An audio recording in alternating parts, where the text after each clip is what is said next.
This video is sponsored by Wildlife Command Center Coffee. More about them at the end of the video.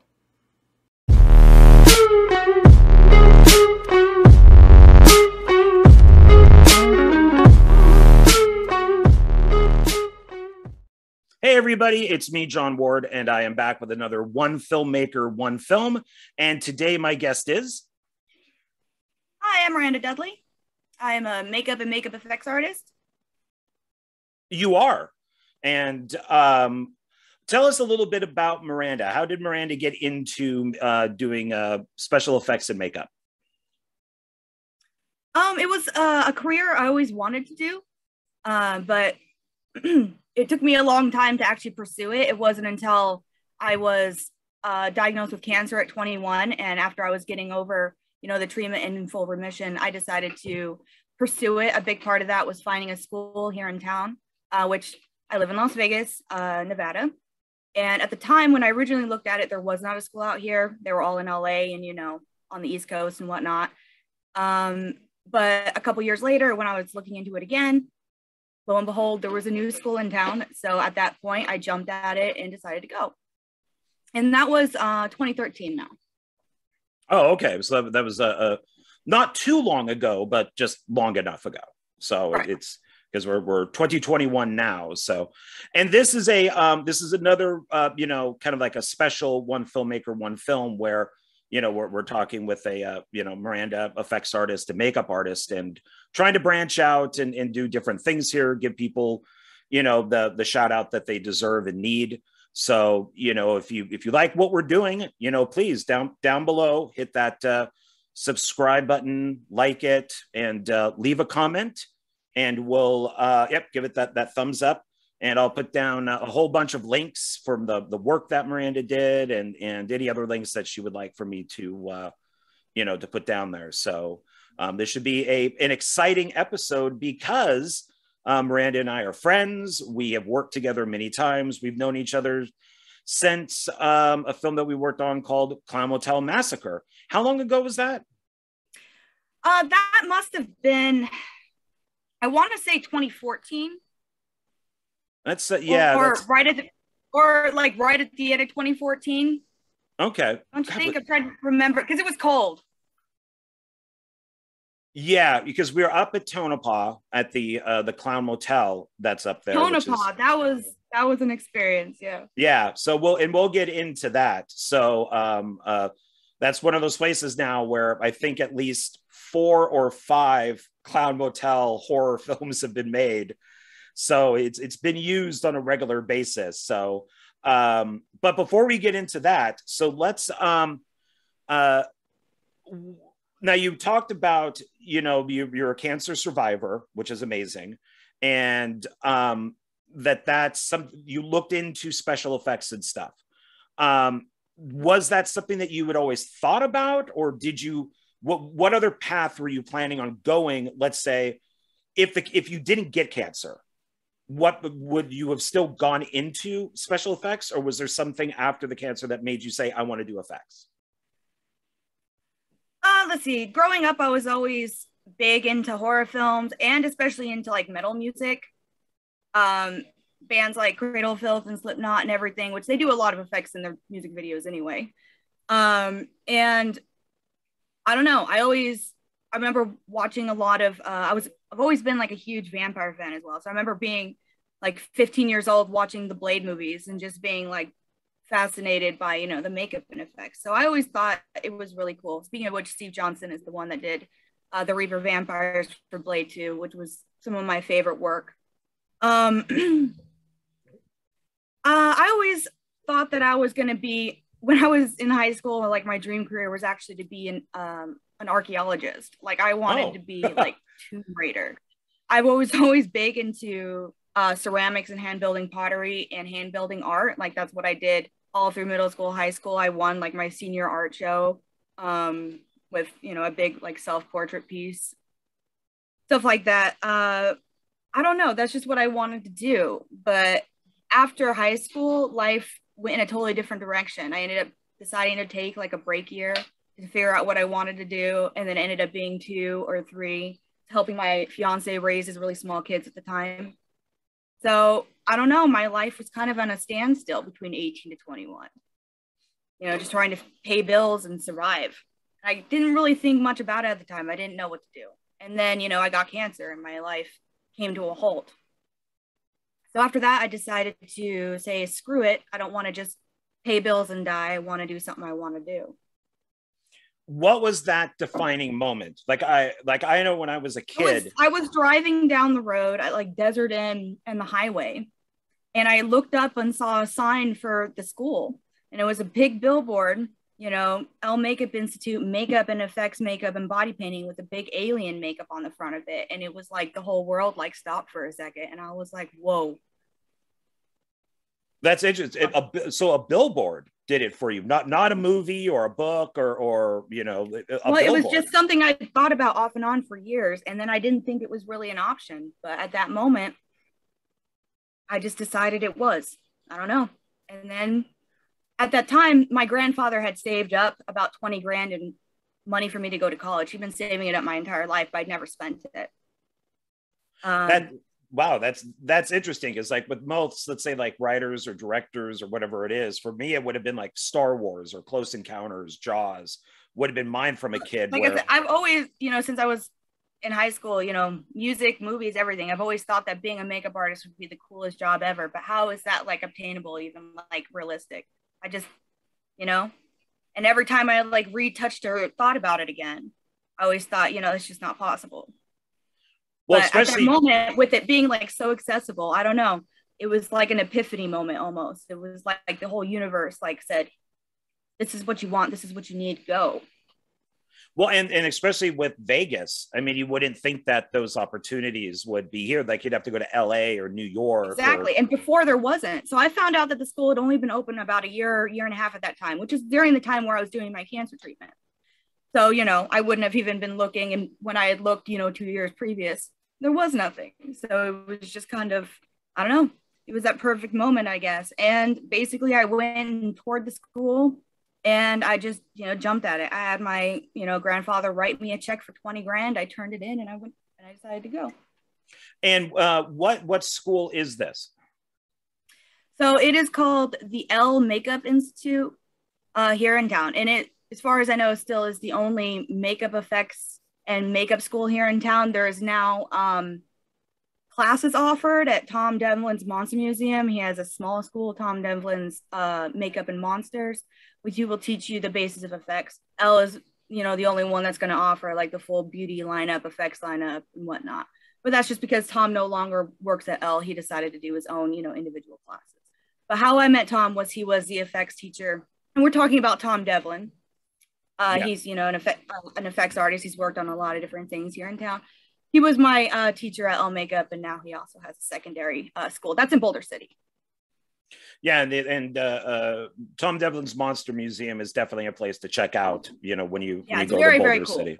Yeah, he's a very nice guy. He's been helpful on a lot of my shoots, and so I'm very grateful for that, and I thank him. So, and so, do you consider him? Would he be like a mentor, or was he, friend, all that stuff? Yeah, definitely a mentor and a friend. He taught me, all my base knowledge of effects. I took his, at the time when he was at L Makeup, I took his base SFX class 101, which I do know he designed that course. And then I also went back and took his advanced prosthetic class, which was an additional $5,000 class to learn how to make everything from masks to foam prosthetics, gelatin encapsulated prosthetics, full cowls, everything. So that was a much more in-depth class. So it was great because it gave me like a really sturdy step forward into stuff. And then he also helped me get onto my first couple projects, which gave me a boost into the industry, which is really what you need in this industry. It's all about, who you know. So you need to, get your foot in somehow. Right. And since you brought up those first projects, what are those first projects? So the very first set I ever went on was a set for a movie called Feast of Fear. And this was a movie being done by director John Lachago. He does a lot of work for Full Moon, but this was not a Full Moon movie. was his own thing. And Tom had done most of the effects for the film already. They had filmed it like a year or two previously. This was just like pickup shots. But that was really like a crash course, kind of. We were only there for like, I think like 36 hours or whatever, but like a crash course into just how crazy and weird a set could be. I showed up into this like, warehouse painted green that smelled like cat piss with a whole bunch of other people, got them all into demon and zombie makeups. And I even myself wore like this pimple head mask thing that Tom had from like a previous film that used to be a Cyclops eye. I wish at the moment I could think of which movie that was used from, something he made. And we ate nasty meat and pretended to be zombies and be feasts, and then got everybody out of makeup and left. It was quite the experience. So your first film, you're doing the makeup and all that, plus you're acting. Yeah, because they wanted more demons, and at the time, all my fellow students that went with us, my fellow classmates, I'm sorry, not students, classmates, there was a couple of us that went on this little escapade. They were all in their makeups because in class, everyone had worked on each other. That's how they do it, is, usually they keep an even number in class and everyone works on each other. So, that's how you get your model for your makeups to do. But I'm allergic to the prosthetic adhesives, so I can't wear prosthetics. No one got to work on me. So I showed up and did my makeup that I actually designed for my friend Orion, who had to come be my model instead, which weirdly, my friend Orion's related to Lon Chaney. That's the whole thing. But he came and did was my model for my makeups. And then I put my demon makeup on one of Tom's friends, Vincent, who's in the new Blade movie. And then I got to wear one of Tom's weird pimple masks because at least it didn't have to be glued to my face. So, that's just like a weird series of events. But we ate like this lunch meat covered in, chocolate syrup. And that was my first experience of like, okay, this is what this is, really like. You're down. I was down. And now I do have listed here two other interesting films that you had worked on in the adult industry. They're like Mutant Ninja Turtle parody type X-rated films. So what was that like? So yeah, the very first, I've actually worked on more than one adult film. A few of them for a company here in town called Wood Rocket. They do a lot of parodies. So the first one we did was 10-inch Mutant Ninja Turtles, which went like weirdly viral. We did 4 like full-blown turtle suits. I actually did this project with Tom as well, Tom Devlin. We did full 4 Ninja Turtle suits and a whole skit. Wood Rocket is free, by the way, if anybody is interested in watching any of these. I also worked on one that was a Hellraiser parody. Oh. And one that's a Zelda parody. Oh, I'm sorry. And one more too. That's a Dragon Ball Z parody. So all 4 of those will be up on their website. And then also I've done quite a few projects for a mutual friend of ours, Selena D, or also known as Agatha Carter. She that's how her and I actually really got to know each other. Is we met on Party Bus to Hell, and she approached me. She was an actress and was like, "Oh, you do effects and projects on your own?" I said, "Yes." She's like, "I do my own projects too. I might need your assistance." And half of those have been just her personal adult projects, and the other half have been the short films we've done. And what are the short films that you've done for Selena? Oh, Selena, let's see. One of them you were in, right? Anonymous. Yeah. So that one, you can find that one on YouTube. And then the other one we did was called War Ghost, which I believe is also up on YouTube. And that one we did with our mutual friend, Mindy Gilgerson. Yeah, it's nice that all these people tend to be out here in Las Vegas. You wouldn't think that there's this film community out here, but like the Party Bus from Hell people, which you got you got the poster right behind you there. That's the Mahal brothers, and a lot of people worked on that, and I worked with them on Art of the Dead, and then of course, Selena. You and I have worked with her now. You probably more than me, but I've done it a few times with her. And then you mentioned Mindy, and there's just a whole bunch of people out here that you just constantly work with. It's constant. Yeah. It's not really even networking anymore because we just all know each other. We all know each other, exactly. Actually, I did a project for Selena, which was this weird alien porn. I heard about that. As recently as like, what was that, like December or January of this year? Wow. Yeah, so that was the most recently I've seen her. I did like this big alien head thing for her. And what's the name of the one that we did for her? The one where I'm like almost naked. I always forget the name. Inanis. Say it again. Inanis. Inanis. Yeah. Okay. Cool. Then we got the spelling so people can look it up if they want to. And later I can try and send you the links to those, John, so you can put them up. Okay. Yeah. Then War Ghost you mentioned, so that one was fun. And Michael Sue worked on both of those. You know, a DP out here. DP cameraman, so a bunch of people that are out here. Awesome. Yeah. Oh yeah. Just awesome guy, you know, awesome cameraman. So yeah, highly recommend it. So, so why, you know, kind of horror films? Why not go work on something like Pretty Woman or Magnolia? You know, what's that one? Steel Magnolias or something like that. Why horror films? Well, I've been on mostly horror films. And the main reason for that is, I mean, I think effects are just so much fun. I love doing effects. I actually got in this initially because I wanted to make monsters. But during my work career, I've done a lot more like slashers and throwing blood and practical effects. And that's something I've kind of become known for around town, is throwing blood. But I actually like really love that. It's a lot of fun. So that's been really cool. But I have worked on a few other things that are more like dramas. And I have potentially a more like action comedy coming up here soon that I can't talk too much about. But I also do a lot of other things, though. I am a beauty makeup artist, so I am always available for personal clients, weddings, photo shoots, you know, any type of looks like that people want to do. I also have been on a few projects just as, you know, key makeup, like for full moon and stuff, where I'm not the effects artist at all, because, you know, either Tom Devlin is, you know, his team is running that. I do, you know, the beauty makeup and run a team for that aspect. So, you know, I can encompass anything that anybody wants. Yeah, and I just watched Takeout Girl, which you do the makeup for. So that, which is not a horror film or science fiction or anything. It is a drama. So yeah, it's definitely a crime drama. Yeah. It's heavy about, you know, drug dealing and real life drama. That one actually was a lot of fun. It was you know, a totally different group of people than I was used to working with. And also got to, you know, just meet a lot of new people. And we filmed that during a very hot summer and, you know, a restaurant without any AC. So that was a lot of fun as well. Yeah, and that's available on Yoo-hoo.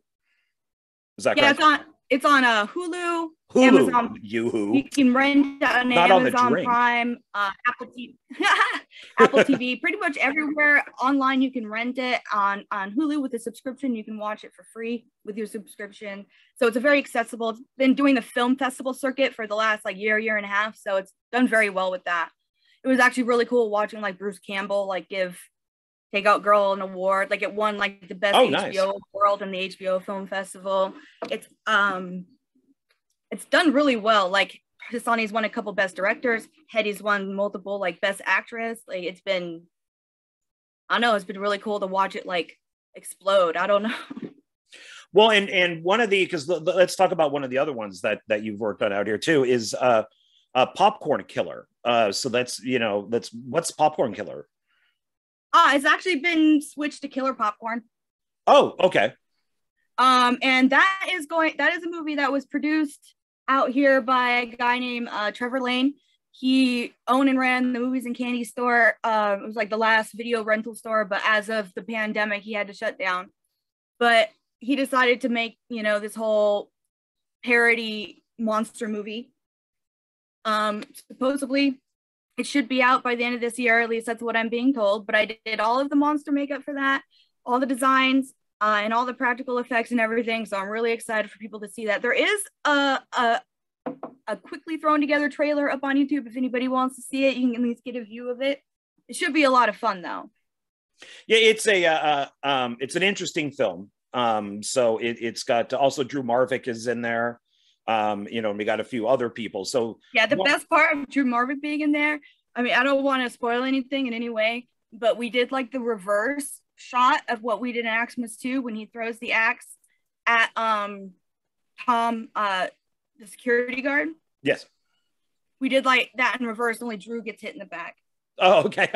And it just made me laugh so much because I was just like, no one knows, but me and Drew know. Well, he deserves it since he killed Tom in Aximus 2. So I guess he deserves the axe in the back, and which is now called Killer Popcorn. So I guess he deserves that. So the character, we call him KP quite a bit in the film. So it is, Killer Popcorn. Okay. Yeah, because I know the title's gone back and forth between Popcorn Killer and Killer Popcorn. I think on IMDb it's still listed as Popcorn Killer. It might be. Yeah, that's where I got that from. I wanted to make sure, is it Popcorn Killer or Killer Popcorn? And of course I wrote down the wrong one because that's what IMDb says, but what are you going to do? And then, and then some other stuff that you worked on out here, like, Scare Me, which is, Mark Stevens. You worked on that. You did, some effects on that. You also acted in it. Of course, Party Bus to Hell. And then Kill Dolly Kill. You also worked on that one too. So that's Heidi Moore. And then we talked about War Ghost. So you've got a nice little, resume out here.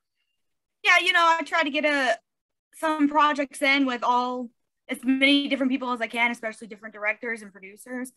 Just recently, I went and did something for a short film for a director here in town, Angel Costello, I think his name is. I don't want to butcher his name on purpose, but just getting myself out there, then they start calling you and want you to do more for them if they're happy with your work. So that's, is what I try and do, is get out there, especially now after the pandemic, get out there, and show your face. And the more you do, people think about you, because realistically, there's just so much competition.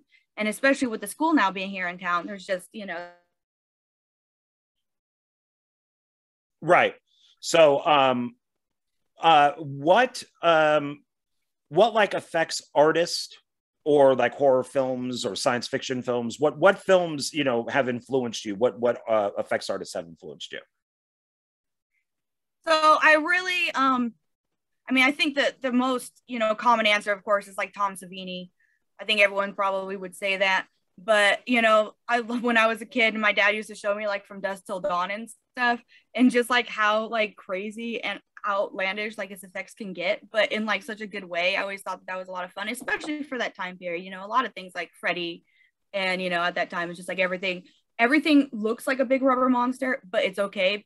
No one cared. It's still terrifying, and it still terrifies. So I love that, and I wish that we could do just like more of that these days. I really appreciate things like Game of Thrones, where the CGI and the practical effects are working together so well, and there's not too much of one or the other. They also do that really well in The Walking Dead, where like some things are just so CGI that it just ruins it. It feels like a video game. Oh yeah, it's awful. Yeah. So that's where it's like I feel like these days things look the most real, is when it's like just enough CGI and just enough makeup. And then also I'm a huge fan of V. Neil, only because in the effects industry especially, it's still kind of like a male dominated industry, like practical effects and monster effects and makeup effects, versus like the beauty industry, of course, is mostly female, but the effects industry isn't. And she has done so much work in the effects industry, and most people, like when they hear her name, V. Neil, don't even think she's a woman, but her resume is so long, it's insane. Do off the top of your head, do you know a few of them, like a few of the films? Sam Raimi's Spider-Man, The Mask. It's pretty much almost anything you can think of. I'll be honest. Here, let me just look up a couple things real quick, because like I said, for somebody that has so much experience, nobody even knows who she is. And if other than people that watched Face Off, of course, because she's one of the main judges. And Face Off is the show where the effects artists compete against each other, right? Yes, actually, Tom Devlin, my teacher, was on the first season. So if anybody is interested, okay. He gets kicked off though. Oh no! It was very unfair to him. He shouldn't have been kicked off. So kicked off is kind of like being voted off the island, but for, for effects artist. Yeah. Yeah, basically, because they're competing for money. Here we go. Well, it certainly didn't stop him, that's for sure. All right. So just for a couple examples, there's a bunch of stuff that's not out yet. So both Hunger Game movies, X-Men movies, the Amazing Spider-Man movies, the Sam Raimi Spider-Man movies, Sweeney Todd, Edward Scissorhands, Pirates of the Caribbean movies, Constantine, The Weatherman, Jack Pierce movies, Artificial Intelligence, How the Grinch Stole Christmas. Wow. Batman and Robin, The Shining, the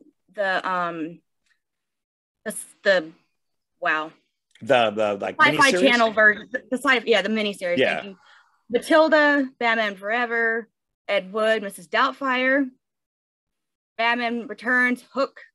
I mean, I'm just like, what has she not done? Pee Wee Herman, Christmas, all of them. Beetlejuice, Lost Boys. Like, what has not worked on? Well, that is definitely somebody to have as an influence, that's for sure. Yeah, I think she's amazing. I mean, she's touched a lot of very awesome people's faces. Let's say that.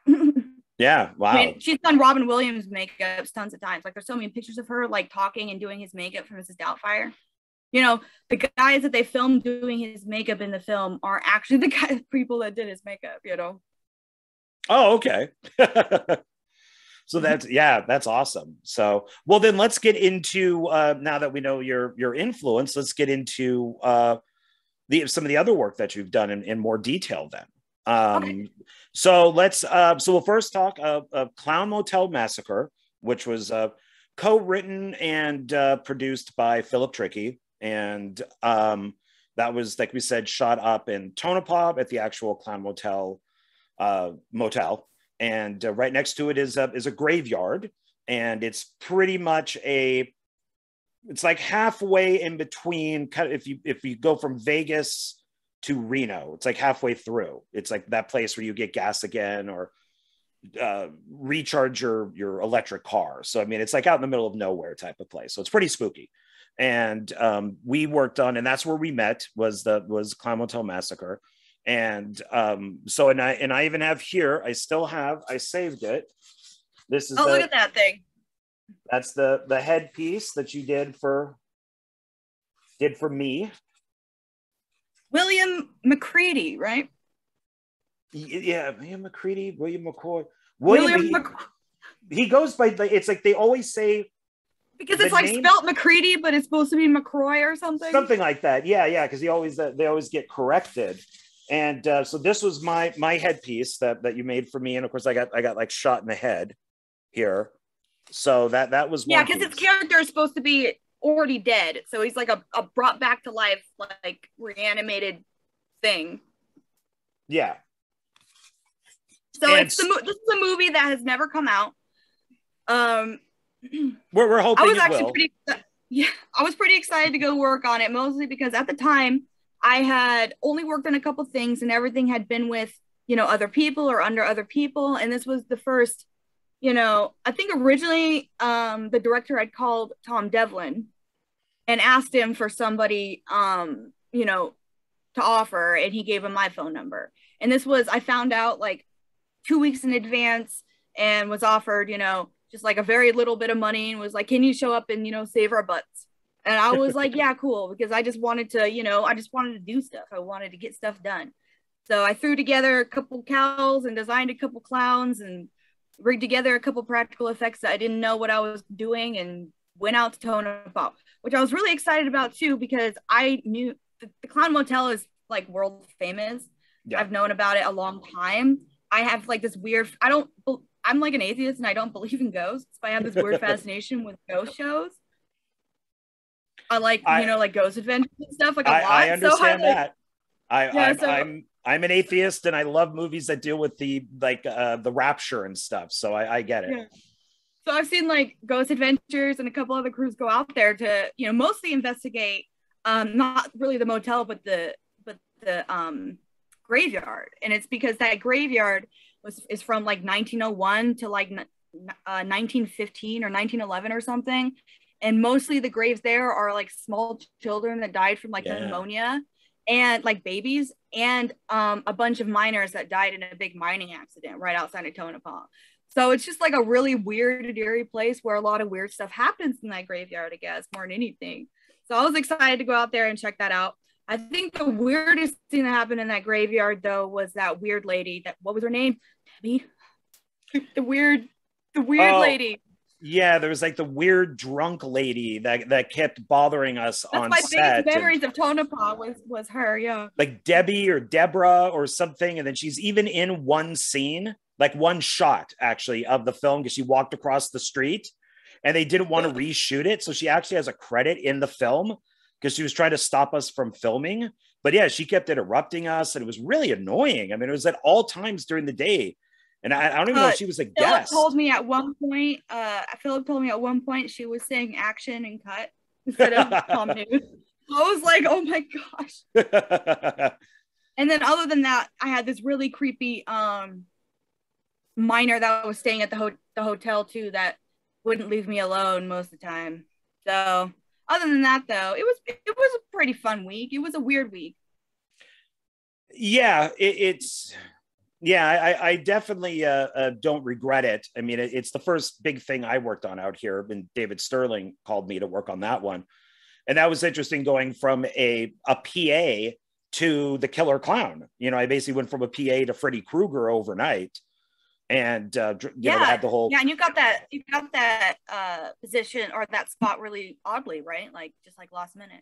Yeah, it was the guy who was supposed to play the clown couldn't do it. He couldn't get out of work. So they're like, okay, John, you're it.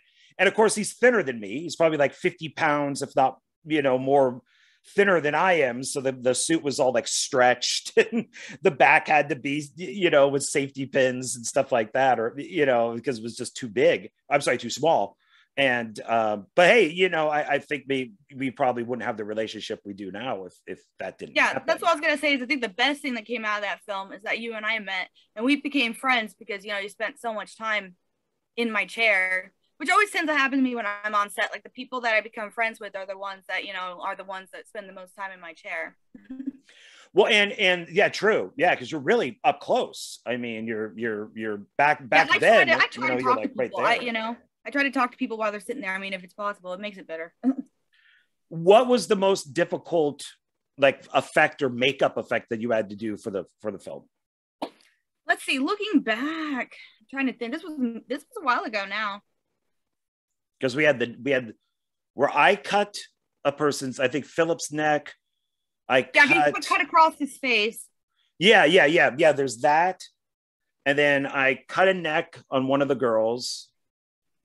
There's, what other effects are there? There's that one actually came out all right and then we spewed blood all over the other chick's face because she got cut and it was over. Actually, I thought that was pretty fun. The hardest one was cutting off the one girl's fingers, I think. Oh, yeah. I made a fake hand. Yeah, because it went like that. Well, you have the hand with you, don't you? Is the hand by you? No. We didn't grab it from the unit, remember? I think I left I thought we did. Okay. Yeah, my bad.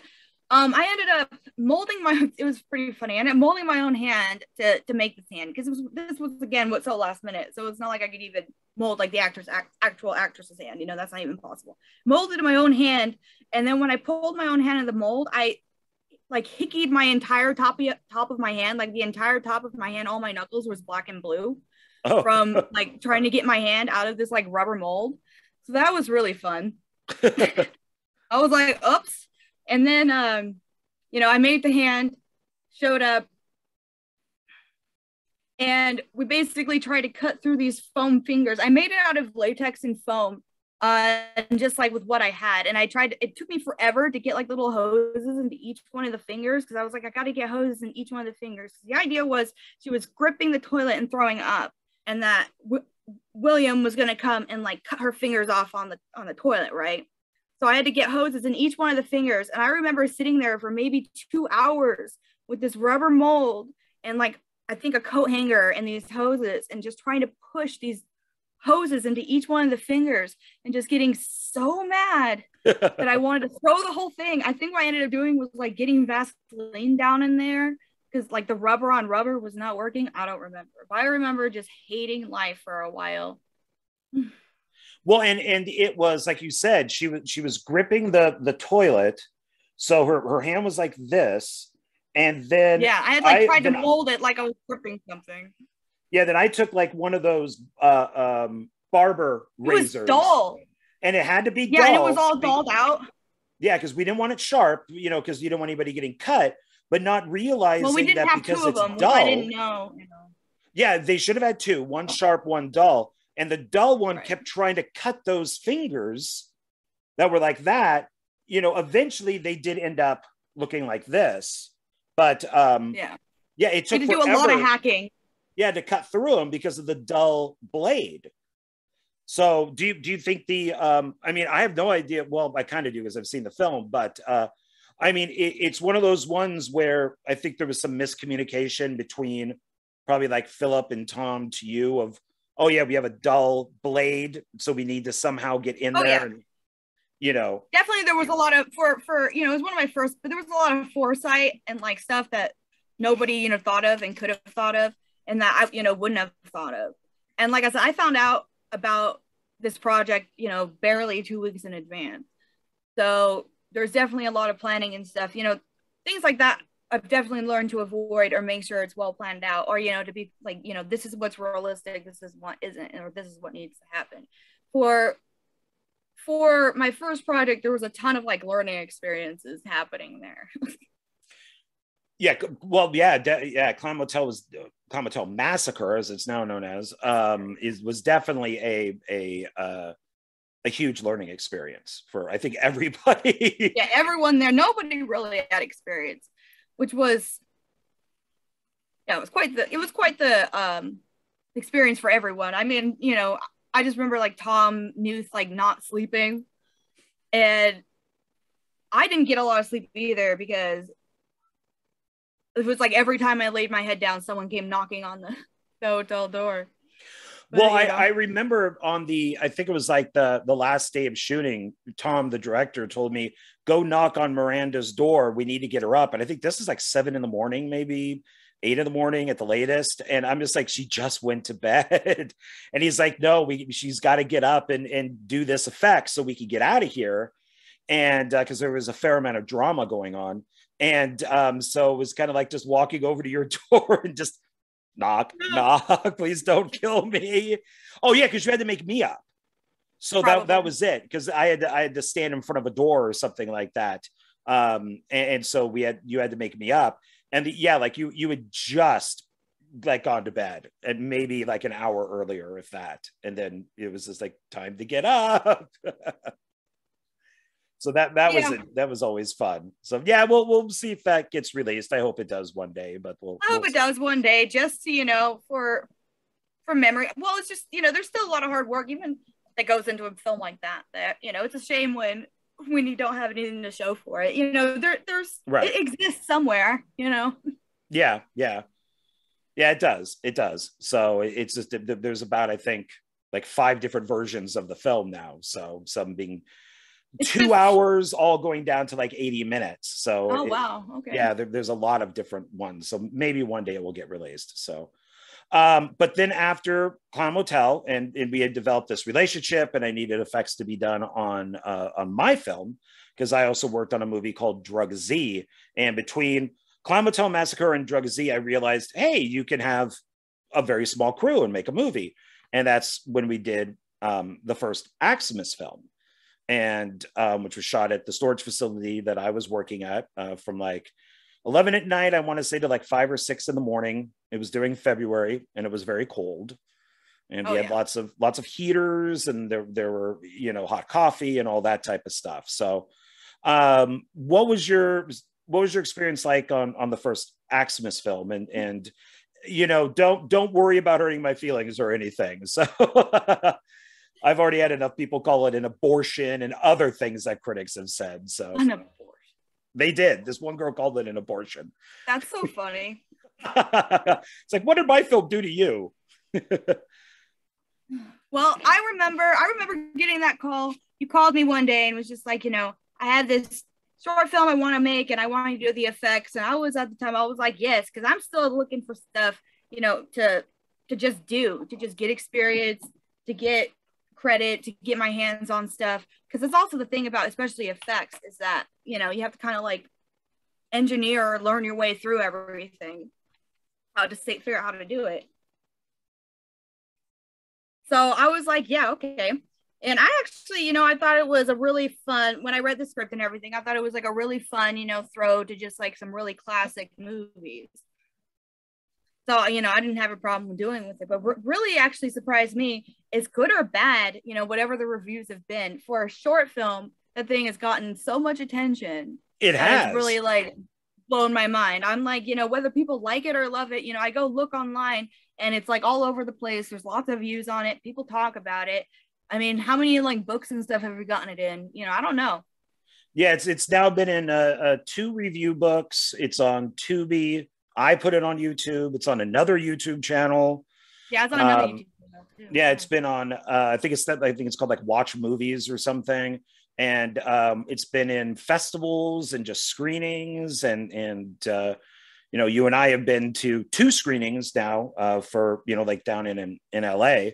Yeah, just for parts 1 and 2. So it's and that was actually probably one of the highlights to me is when we went to the first one and we sat at the Haas Festival and like how everyone just laughed and had such a good time during it, and just being like that was a really good experience for me. I was like, people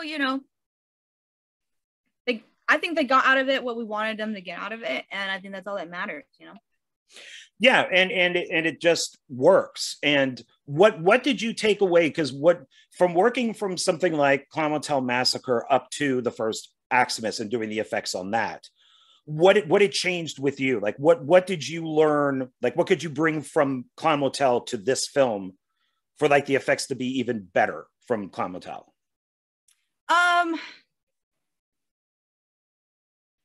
I don't know. At this point, I was trying to figure out how to do as many, figure out how to make stuff happen just in general with, as little money as, we could possibly do it with, because I wanted to look at least decent, but like cost nothing, which is something that, I actually think, at least I hope so, that I've done all right doing over the few years, because just in general, it's really hard to get, jobs on really big budget stuff, or at least start out that way. So, just starting from the bottom and just trying to be like, well, if this is what I can do with, only like $300 or $500 or less than $1,000, imagine what I could do if I had, $5,000 or $10,000. And that's really what I want to like show or demonstrate. Even I've gotten like bad reviews on like Meat Hook Massacre and stuff where people are like, oh, you put a bunch of foam in a bag and covered it with blood. That's not going to look like body parts. What are you, an idiot? And I'm like, I made that entire movie for less than $500. So, like as far as I'm concerned, I did a damn good job. And that bag looked good. So I don't know why people would complain about it, because that's what most people use. If they have a bag full of body parts, that's what it is. Yeah. But, and in my mind, like I said, I did that with so little. Imagine what I could do with more, and that's really, what I even try to do with like Killer Popcorn was that I had a little bit more money, was, go bigger and better. And I just build on everything, like I learned, from Clam Hotel that a rubber silicone mold is a pain in the butt. Like stone molds are way more easier to manipulate. 2-piece molds are much easier to get in and out of. It's just like, work smarter, not harder, especially when, you're working with a limited budget. Well, and one thing, do you have the axe? Is the axe by you? I have the one from part 2, not part 1. So what we learned from, and we'll discuss part 2 in a little bit, but what we learned from Aximus 1 to Aximus 2 is you don't make a mold of the entire axe. Right. Because at one point I had asked, actually, I think one of my mentors, how they would do it. And they said at the time, John had already bought the axe. It was a black and red axe, and the entire handle and head of the axe were one piece, and it was one, it was like a plastic handle, like really heavy duty one. And to replicate that, I was told to mold the entire thing and put a wooden yardstick in the handle to make a prop. And I was like, okay, cool. by doing so, we've learned, like, the first night of filming, I'd made like 2 replicas of the axe that our Santa Claus was swinging it, and he broke the handles, both of them, like really fast, and it was like, well, yeah, it just snapped in half. And you're talking John Seymour, who's what, 6 foot something. He's a big guy, and he's going to swing that fake axe. And I don't know if he hit somebody or if he just swung it fast and hard, and it just snapped in 2. And there's pictures of you that I have where you're just holding the axe, kind of laughing, like, oh my God, look what happened to this axe. So then we took the ruler and put the ruler on the back and taped the ruler to it. And we just made it so you couldn't see the ruler. Yeah, and as best as we could anyway. Best as we could. We just had to push through at that point because I didn't have enough time to make another one. Yeah, and John didn't have a problem using the real axe because I much like you, I live the way Tom Savini does, which is you use the real prop to hit into like a wall, like a wooden wall, to show it's a real prop, it could do damage, and then you use the fake one later. So we had both fake and real, and John had no problem using the real one, but of course, when we were around other people, he would use the fake one. So a lot of the times it was the real axe because the problem was broken, but then he could use that around other people. And so that was a learning experience. That was funny. And then we had, of course, the spear that goes, through Kimiko and Mikey. Yeah, which was supposed to be one of the more interesting kills you came up with, or kind of like one of the more innovative ones, was the shish kebab 2 people. Yeah. And I came up with an idea of basically reconstructing their 2 bodies, which I have one of the mannequins back here, has a hole through it. Yeah. pull that. Can you pull that out and show? Let's see what people can, if they could see it. So she went out and bought 2 mannequins, male and female, and then put this hole through it. And the holes, I think, have only gotten bigger for each person. And that used to be probably like that small or something. Yeah, we have a mannequin company that's just right up the street from me, actually, and not too far from you. And those have been used on Aximus II, Meat Hook Massacre. Those have been used many times on stuff. Yeah. And so you definitely, when you buy something like that, use it over and over. It's a mannequin outlet store. So they have an area in the back that I go to all the time called the Mannequin Graveyard, which is basically an area they have in the back of this giant warehouse where they're all used and beat up, just mannequin and mannequin parts. So if you go back there to the graveyard section, which is great for me, because, I'm going to do weird stuff with the mannequins anyway. You can get the mannequin, the parts and everything for like 1/3 of the price of what it would have been. So I think I bought 3 mannequin torsos, and one of them had a head because we used it for the decapitation. And I think I got each one for like $30. So it was like $90 for all 3, which was a really cheap way of getting body doubles for the film versus making body doubles, whether by molding it or, making it from scratch product. Or, like just in general, it was the cheapest way I could think of for our limited short film budget to get body doubles. We needed it for the shish kebab scene, for the beheading, as well as, did someone else get stabbed in the stomach? Or was that only in part 2? Part 2, we have the stabbing. Yeah, with the machete. Right. So those were reused for part 2, obviously. Tommy Vegas. So, consequently, most of the stuff we did for part 1, we ended up reutilizing for part 2, which actually made part 2 a little bit better, as well as even a little bit cheaper because of reutilizing and manipulating stuff. Well, and what I wanted to do with you on each project, and now that you become bigger and working on more projects, what I give you may not be what I originally my idea was, which was to, in each film, do a bigger effect to kind of challenge you. But now you've worked on so much stuff. I don't really think it's a challenge anymore, but I still do it.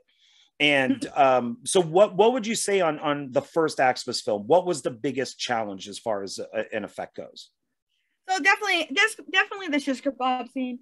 I set up the mannequins, the holes through them, actually, made a metal pipe out of plastic, and I think it came out, I definitely didn't come out how I envisioned it. It came out okay. I learned a lot doing that and actually filming it to be like, okay, well, this is what I could have done different, yada, yada. And I've tried to improve on that in general.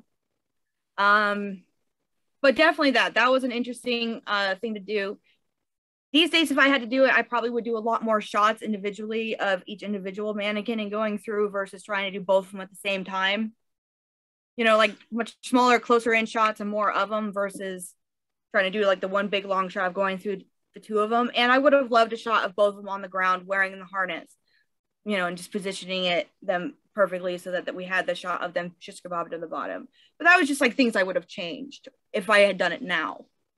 Sure. And yeah, because it's supposed to just be like they get stabbed, like they get skewered, and then it cuts to a different shot. And I don't think we see them again, if I remember correctly. No, but we see them for a second. We see them spew the blood. We see the pole come through, and then we see him like let go, but we don't see them down in any way. Right. So right. Yeah. And the two mannequins were actually put on sawhorses. Yeah. Which had like these metal poles sticking up that they could sit on. So they were still kind of the correct height of the actors. Yeah. I tried to make them up since they don't have legs, which I didn't purchase legs or stands. I had to make a stand for them to line up right next to each other. And then I made harnesses out of back braces that had, pieces of the pole coming off of them. So, I tried to couple angles, but at the same time, it was an effect that I wasn't sure how it was going to work until we actually did it. So, I learned a lot. And then seeing how it got edited together, learned a lot, Well, and one thing that I've learned, and this is actually within the year, is that I think this is maybe from an audio commentary that I was watching, is to let the effects artist basically direct the effect scenes. So what camera angles do you think would work best for your effect? Not what camera angles work best for me to get a cool shot. Right. Because my cool shot may not work with you. Some directors or some like larger films you work on, they're going to have, storyboards, and every single shot will be planned, previously with the effects artist and the storyboard artist or with the director, and everything's already pre-planned how it's going to be done. Obviously, a lot of the stuff that we work on, even like, the stuff I've worked with Tommy, and even, slightly bare stuff, usually the effects artist has planned, this is how I'm going to do it, and this is what I made to do it, and this is what I need you to do. Even on Killer Popcorn, the director for that and the DP for that was Kyle Acosta, which I know that you have done an interview with him. Mm-hmm. He very much, I told him from the beginning, that I'm going to have to do a lot of effects, and I'm going to need him to really like listen and how I need him to film and stuff.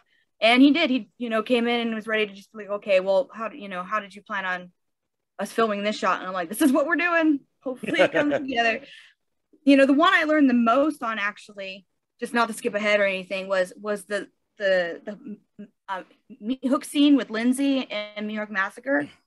There were some parts of that at that time you weren't there, and I was trying to do it, get it done. And there were some shots to it. And it was also late at night and everyone was trying to leave, but there were some shots that I totally didn't get that I wish I had gotten, that to this day, I'm like, dang it. Because that was like the big effect for that scene, or for that movie even. I think, okay, so I might be lying on my time then. So I don't think it was like within like the last year or so that I learned what I just said. I think it had to be before Meat Hook then, because I think that's where I'd mentioned to you that, you're going to be more in charge of the filming of it. So it wasn't like a year ago. It was like a couple of years or a few years ago, actually, now that I think about it, where I learned that. And so it was kind of like, all right, Miranda, you kind of take charge on Meat Hook, but we'll definitely get to that. So the one scene that everybody seems to really kind of go like, ew, when it comes on is Lindsay Cruz's ankle with the bone sticking. Yeah. And that we don't even see, she trips down the stairs in the dark, and we see what happens after the lights come on. And people just think that's really gross. How did you do her the bone sticking out and all that? Well, I remember you calling me about that kind of last minute, going, oh, I want her to have, like a broken ankle or something, last minute. It wasn't necessarily like planned before that. Right. And then I'm thinking, okay, well, I don't really have time to like sculpt out a wound and then run it, you know. And I'm just like, okay. I ended up cutting like the end of a handle. This is an axe, but off of a broom, just like the wooden piece off the end of a broom, and using cotton and latex on a piece of glass to basically shift the wound out of cotton latex and this piece of wood. And I painted the piece of wood to look like her ankle bone. And I slapped that bitch on her ankle and called it good. So for something I kind of just pulled out of my butt, the fact that people, you know, and obviously this is something that, you know, this is what I do. I do makeup effects. That's what, you know, wounds and everything are. So for me, that was like, even though it wasn't how, you know, you're technically supposed to do it, you know, I do consider myself pretty good at wounds and stuff like that and making them look good. I mean, you know, usually you slap blood, you'd be like really into something, you make like the coolest piece and people be like, oh, I don't know. And then you slap blood all over it and they're like, whoa. So well, it's effective. It does work really well. Effect that gets the biggest reaction. So, you know, for something not planned, I get a lot of people that just hire me. You know, I just show up and do wounds on people's face and I leave, which, you know, I'm okay with that. But so it's cool that that scene was so effective because it wasn't originally, you know, really planned. I don't know if we really planned on showing her down there, maybe in just like a pool of blood or something. We didn't really plan on showing a wound yet. Yeah, we got that nice close up, and that's what everybody goes ew about. So, because because the first kill is off screen, which I wanted. I wanted kind of that Jaws kind of off screen type of thing, and then then we have the spearing. Lindsay falls down, and then the ankle, and then she gets killed with a rock off screen, and then which I'm glad I did because she might be coming back for another Aximus. So, and then. John gets his head cut off, so he gets decapitated. I think those are the effects. How was the and Dylan gets the axe in the stomach. Dylan has the axe in the stomach. Yeah, that's right. And that worked well. Yeah, we did that with just the prop axe and some decent acting. You know? Yeah, and that was we cropped the screen a little bit, but you could see John with the real axe. And he swings it back like my hands would go off screen like this. You then run up, take the real axe, hand him the fake axe, and then he swings it back onto screen again. So that was a great use of because it was really like that. Like he goes off screen for a second and then comes back on. So it's a great use of a real axe and a fake one because then he could just swing it right into Dylan's stomach. And then Dylan just has to grab it. What are your thoughts on John's decapitation? Let's see. At the time, I did not have a really good like blood a blood pump or like a blood bomber like what I would normally make. You'd make a really great one out of like a pressurized fire extinguisher or something like that. But at the time, I didn't have one. So I made the effect with the Hudson sprayer, which is basically like a pressurized pump sprayer. People use them to like put chemicals down on their lawns or anything like that, which are great for, you know, a lot of different things for flowing blood. But I really wanted like a Quentin Tarantino and like spraying up, but it just wasn't possible with the Hudson sprayer. So if I could go back and redo it, I would do it with a fire extinguisher just to try and get that fountain. Yeah, just you know, just for no reason other than just to, you know, just to do it. I think because we did get one or two good streams coming out of the neck. So yeah, it was did, and you know, it's cute and really, it was probably more realistic with the flow that we got. But I wanted fountaining. Yeah, fountaining would have been nice, but it still worked. And the funny thing with that, and I think we discussed this on the audio commentary for the film, is the shot that we use is actually a mistake. So when it's on, the camera's behind the neck, and Ashley's in front with the axe, and she swings the axe, and the blood didn't pump up immediately. Like you were there, like with the spray. It like had a delay. Yeah, and it was delayed, but it worked perfectly because it was cut the head, delay, spray in her face, and then also sprayed on the wall. And she's like, shit. But it worked perfectly. It was perfect. I remember he'd be like, in the like cuts.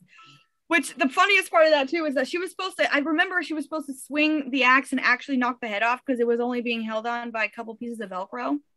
So she could actually like knock it off with the axe, you know, kind of like hitting, you know, like T-ball.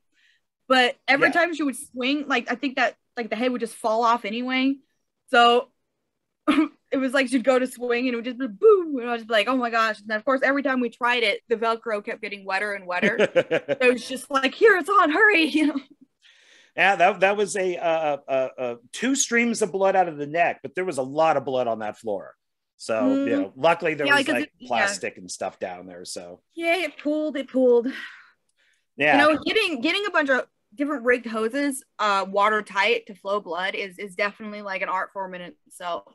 You know, you're like finding different rig pieces and trying to figure out, you know, how they're gonna go. I've had a lot of interesting conversations with like the plumber guy at the Home Depot section where I'm like, okay, so I'm trying to make this and this and this happen, and he's just looking at me like, what? Like I know. I'm not crazy. I'm, you know, this is what I do for a living. Well, no, I'm not that. I'm not crazy about that. You know, I'm an effects artist. Yeah. So you got to kind of explain it like 4 different ways until, you know, like, exactly. Like, okay, I'm trying to flow blood, not real blood. I'm trying to make it. So then after, so we got all that done, and that ended up pretty good. I mean, I've never seen a review that criticizes the effects. I've seen a review that criticizes some of the acting, the directing, the writing, but I've never seen anything with the effects. So I think people are very nice.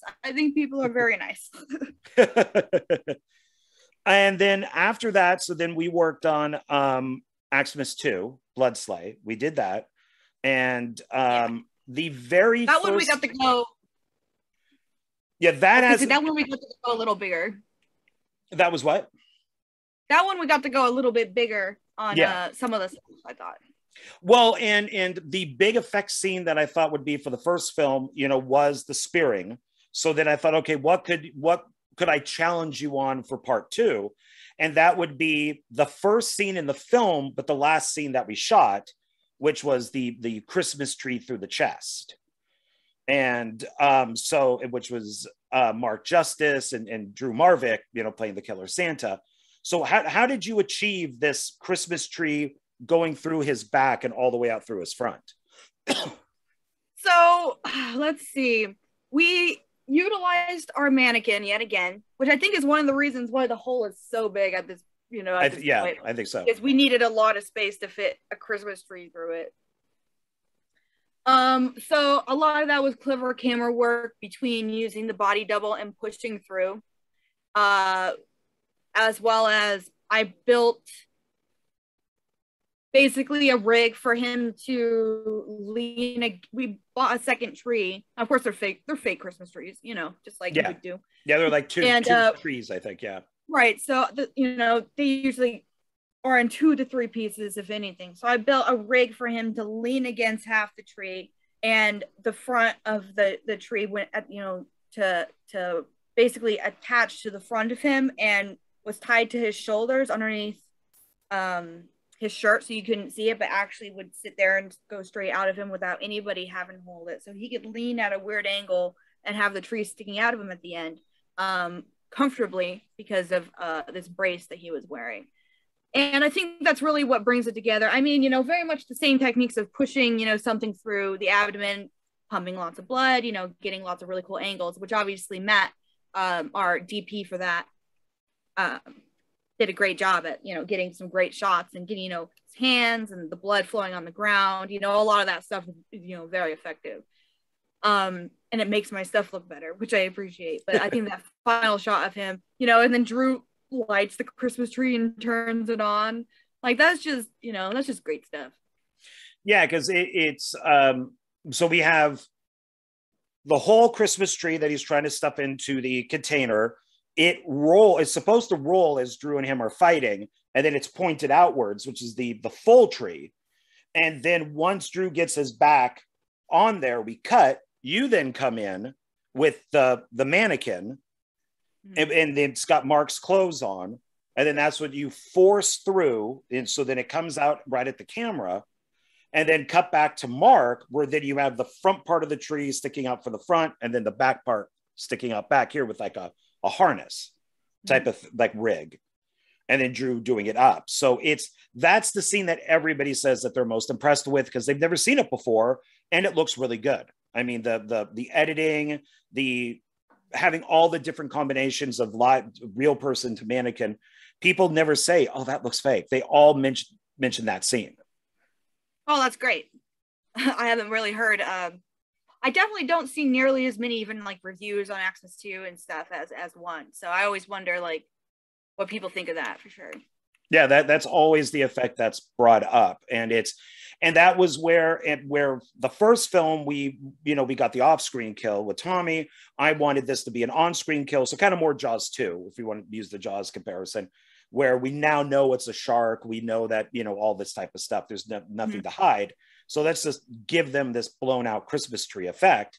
And then of course there's the Ben Stober. You have him with the Santa hat with the you have the effect right behind you there. So what the I'm blanking on what it is.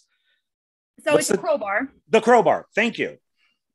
So it happens when you get old. You forget these things.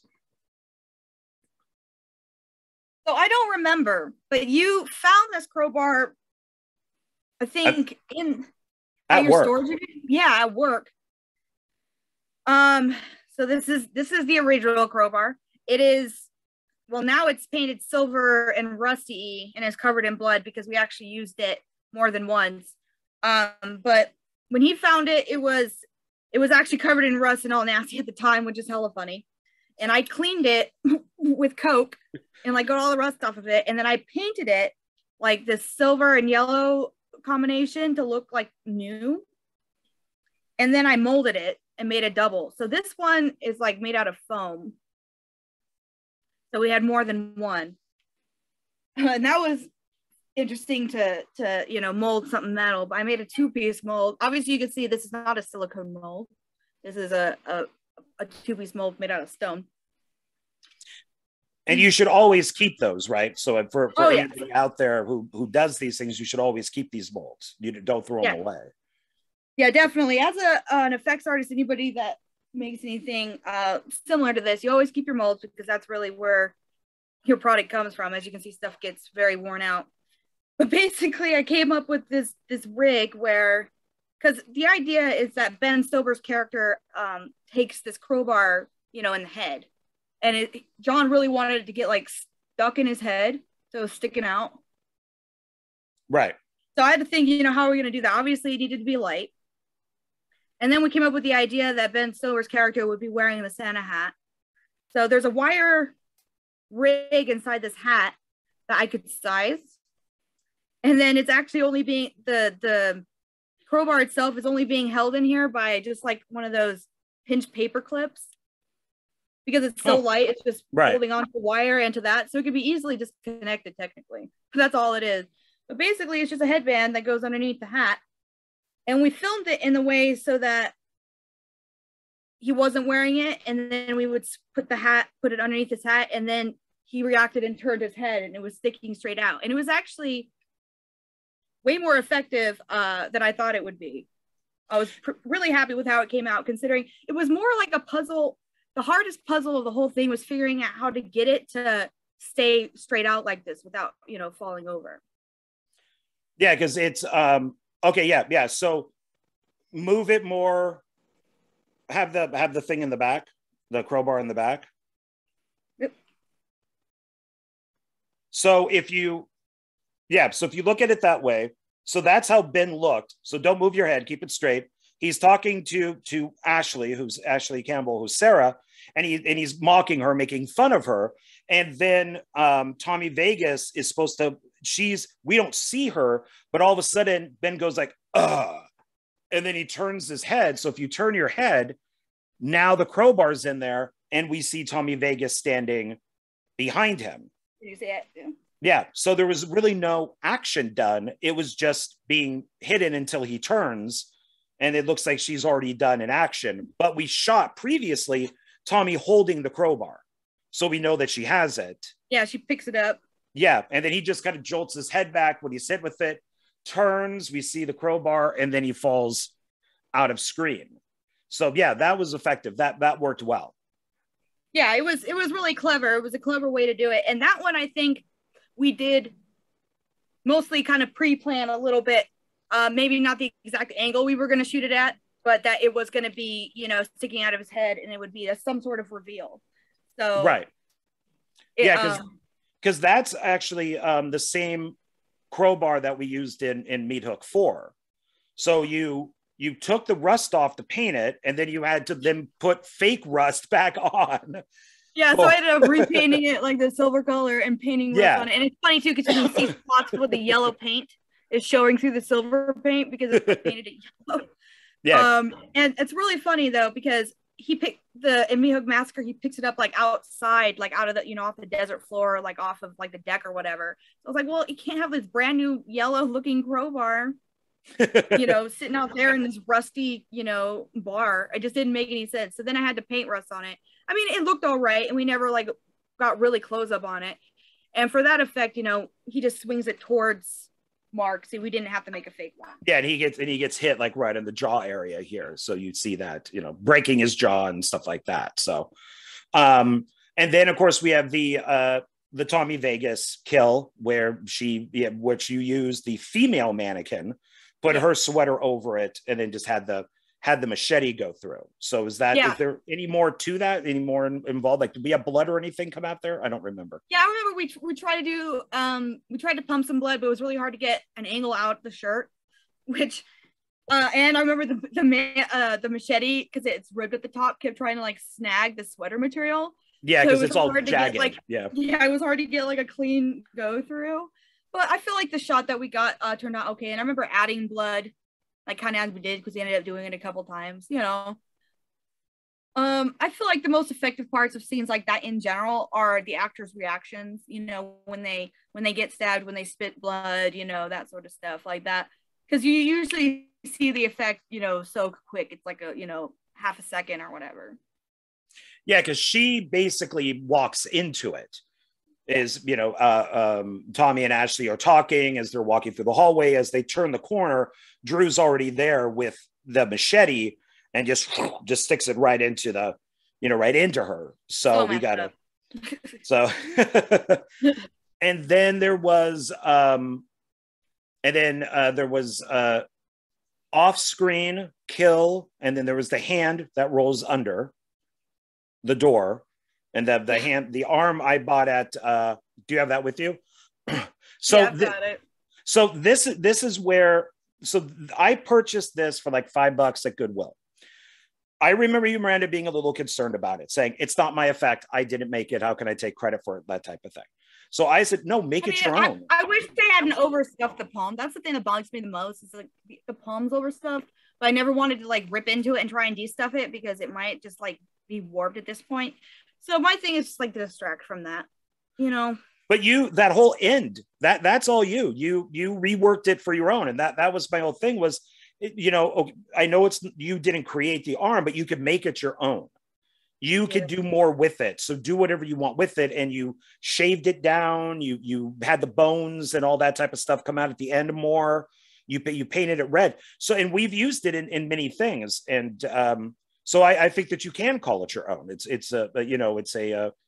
What you did with it looks, 100 times better than what I bought it as, which just looked like an arm that you bought from the Halloween store. Yeah, I mean, it's all right. I don't dislike it, considering what and it looks way better on camera than like what I originally thought it would look. So that's cool. Yeah, because it's supposed to be Nick's arm that Drew cuts Nick and slices his arm off and with an axe. And then it rolls under the door, and then we added in some like CG or visual effects of blood, just spraying out. Now with the axe though, that you did something different with the axe, where before you did the whole mold of the axe, and that broke in half, as we said. So what did you do differently for the axes in part 2? Well, in part 2, yeah, we took the extra step to just purchase, wooden axe handles, which, are easy to purchase. They're like $25 a piece usually anywhere, because imagine that these things break. Yeah, probably Harbor Freight or something. Right. We purchased we bought one. The real one had a wooden handle.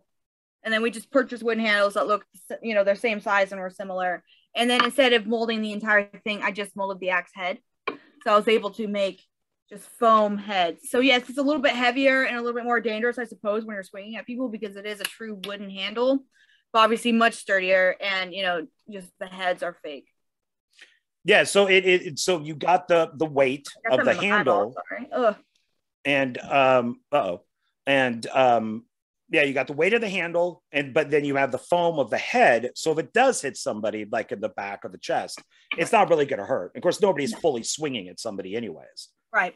No, you definitely shouldn't be having anyone fully swinging anything like a baseball bat, even if it is fake, because it still hurt. And I'm not sure if it was that axe. I think it's that axe because it's got the spray paint on it. Yeah. Is actually in Evil Bong 777 from Full Moon Entertainment. Mindy Robinson uses it in that film. So Evil Bong 777, at the very end of the movie, her character is chasing after the main crew, if anybody knows those movies, and she, for some reason, needed to have an axe in her hand. So we volunteered one of our Aximus axes, and they just spray painted it this red color. So no one just assume I did that, because I didn't do that. I hand painted these silver to look like, yeah. The story of them using that is, I was standing nearby, and I think it was some of the effects guys, some of Tom's guys just went, we need something. I mean, it might have been like Brooks Davis or somebody goes, we need something. Like, I don't know what was in the script, but I honestly don't remember. Yeah, they were just talking about, we need a weapon. We need something quick that Mindy can use tomorrow. What do we do? And I went, I have an axe. It has a rubber head on it. And they're like, bring it tomorrow. Right. And so now the Aximus 2 axe is in Evil Bong 777. And that's why it's got this weird red spray paint on it. I don't know. I didn't, obviously, like I said, I didn't do that. I do know that I made multiple of these. So this one, it's the one that John kept, and it now has the red spray paint on it. I made another one just like this. And the only difference with that one is it had, I don't think there was any difference. It was just like this. And that's the one we ended up giving to Drew. Yeah. Drew has it up on his wall. Yeah. And then there's the third one that's just like this, but it had a hole drilled in the handle right here, and a notch taken out of it, which is from the whip pan throw. Yeah, Tom getting it right here. So, yeah, and between Matt's whip pan and your axe, it's not the best effect, because there's not really like blood gushing or anything. He spits blood, but it's the best done effect as far as camera work and effect working together. Does that make sense? And like I said, we kind of do the reverse of this in Killer Popcorn, so it's pretty cool. It actually makes, like I said, it makes me smile, because it was kind of like sneaky, because they were just like, oh, how are we gonna kill Drew? And I was like, I have an idea. Talk to me. I know what to do. I know exactly what to do. I know what to do. So that looked really good. And that worked well, because you were underneath Tom with this metal, like this really thin metal rod, holding it up, like the handle up. And so that way Tom could hold the axe or go like this or whatever it is. Right. So he could not hold it. Yeah. Yeah. Which always looks fake, when somebody's holding like, oh, I'm dying. Yeah. I'm dying. Okay. Well, we know you're just holding it there. And so that looked really good. So that looked good. And then I would say, besides the Christmas tree, then we get to Drew burning. And you did all of the burn wounds on his hands, his face, all that type of stuff. Joe Lujan did the visual effect of the fire, but you did all the burns on his hands and face, which looked great. And then he went out and took a whole bunch of pictures with us, all burnt up. Yeah, that was kind of, I wish I had done a little bit more with his facial hair. I was trying to think, like, how do you make it, to make it look like it was burning or something, or like, I don't know. But in general, there's a product called Skin Tight that you can do it's like a 2-part silicone mixture you can put right on the skin. And I love using it for burns. You can really like layer it and make it look really nasty. I actually did that for Takeout Girl too, because she gets like this nasty oil burn on her arm in that movie, which is one of the few like true effects I do. You don't get a great shot of it in the film because it's not supposed to be like focused on, but I've got some pictures of that. And I'm just like, yeah, that looks real. Like this product is great. So I basically very quickly slapped that all over Drew's hands and his face and was like, okay, I hope that this, reads. And, and after the fire and everything was on it, I think it's a fun way to, he just like overacts that moment so much that it's so much fun, I think, and like a fun way to kill off the character. Well, and the way that we shot it is I only wanted kill 2 shots. Yeah, kill off. Yeah. Because he will be back for part 3 and we already know what he's going to look like. So, which should look pretty cool. But I only wanted to do 2 shots of it. And that's, you get which is funny is it's nobody does this while they're on fire, but he's like, he's like trying to show his hands. Get the full effect because he looks so good that I wanted to get his full face in the makeup and his hands. So he's like that, and we see everything, and then we cut to a side shot of like his hand hitting up against the door, and then there's and then that's where you can see smoke and fire off of his hand and stuff like that. But for effects like that, I mean, you want to go 100% and show them. You don't want to hide them in the dark or just do a quick shot. You want to linger on that, because it looks so good. So it wouldn't make sense not to, And then, so I think those are all the effects for Aximus 2. So yeah, I think that's it. I don't think that there's any more on those. And then of course I have to, for part 3 and 4, try to challenge you on something bigger too. I think I already mentioned one of them to you, which might be difficult to do. So I'll have to think of something else, which is having somebody cut in half, with the camera behind him. But that I don't know about that one. That may be too detailed, I think, for my budget. Yeah, well, we got to get people in, like, we got to get a body double made and somebody in like a table. Like it's just kind of definitely something that we would have to spend like a lot of whatever budget we have just on making that happen. Yeah, probably not worth it then. I can think of something else that's cool. Now after with Aximus 2, then we did Skull Evil, which is the short that we did. And that one, everybody turns into skeletons when this green mist hits them from like a meteorite that falls into the Las Vegas desert. And of course, we've used these skeletons multiple times, and we'll use them multiple times again. How did you do? I think you have one of the skeletons. Yeah, it's right there. The little kid skeleton right behind you. You also have some other stuff there too. So we'll look at that once we're done with the stuff that we worked on.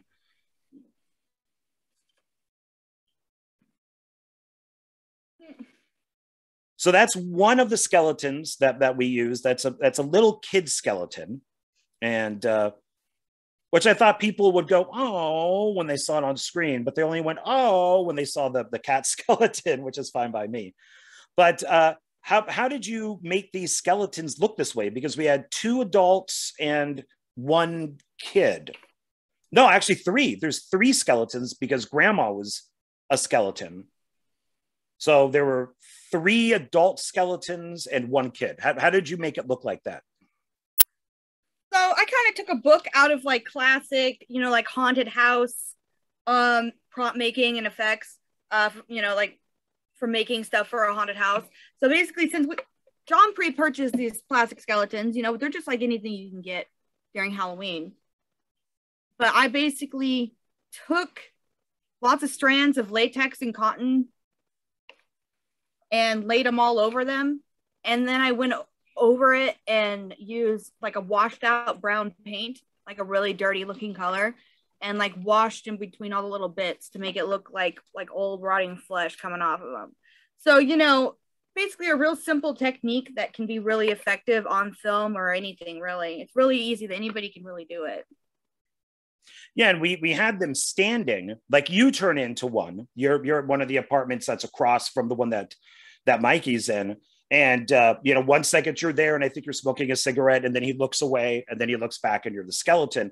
And we just put them on C-stands, and you guys used I think it was just those like metal kind of bendy things that you find on like bread and stuff like that. I think you just put those around the skeleton, or it could be like the zip ties. I think you were using zip ties. Yeah. Was it zip ties? Yeah. And then we just replaced it with that. And luckily those are black and we shot at night. So you just saw the skeleton and not the C-stand. Yeah. And they were all wearing the different characters or actors' clothes.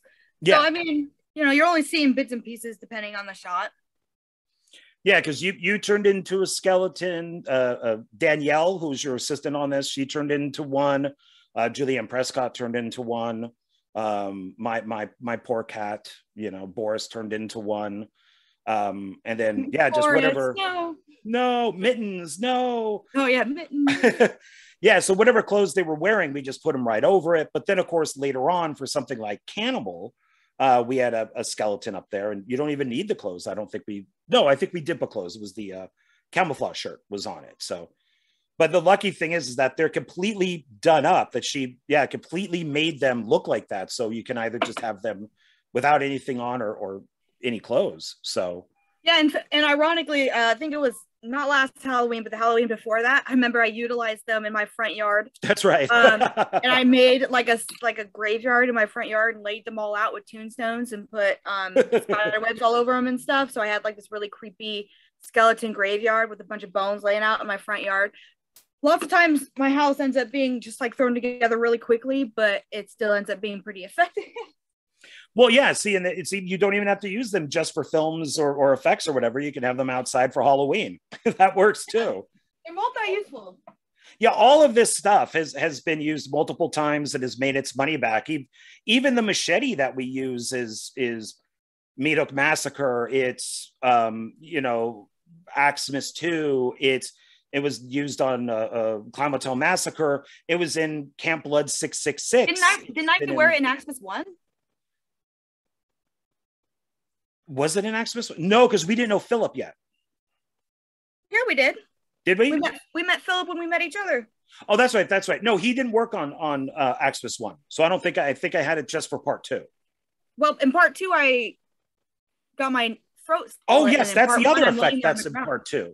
Yeah, you get your neck slit in part 2. You're the and in part 1, I'm just laying there wearing it. Yeah, it stuck out of you in part 1. So so it's still it is in part 1.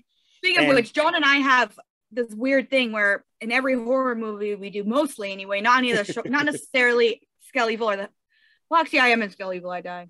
Not in the hike though, not in the hike, because the only person that dies in that is Mindy. But almost everything that John and I have done, usually I'm just like a random dead person in it.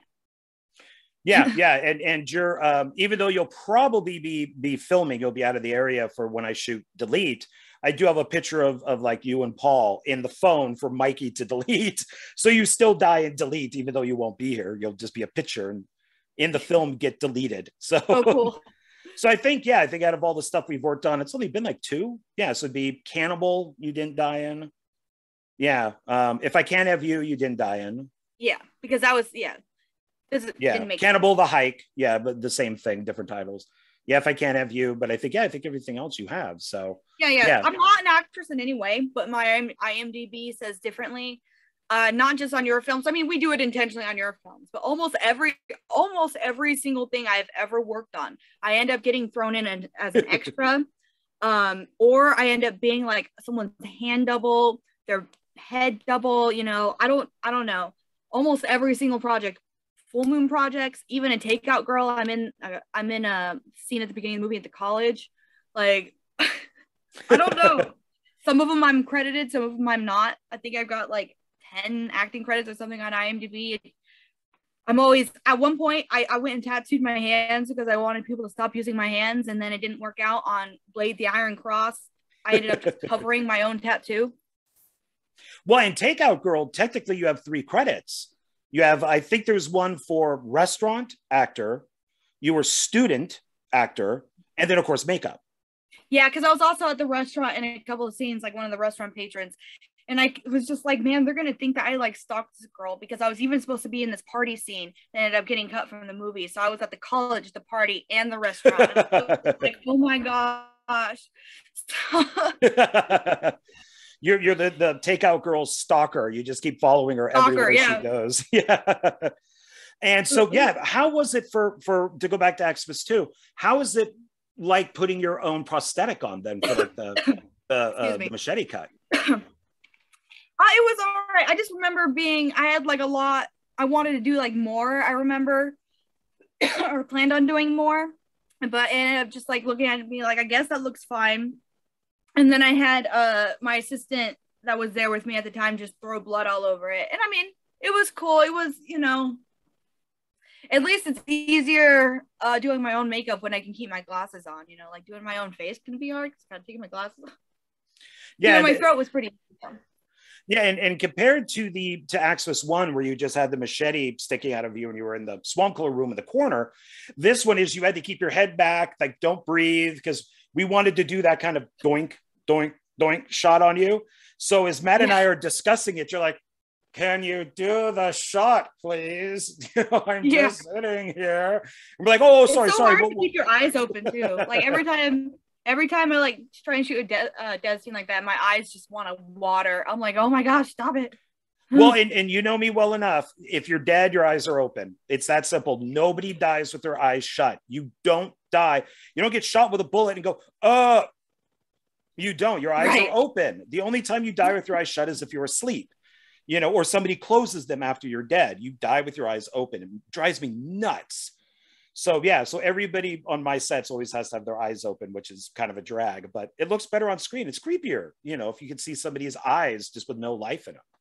Yeah. So then what brings us next is Aximus 4. And that was one that Dustin Ferguson asked if you mean Meat Hook Massacre 4. Oh, what did I say?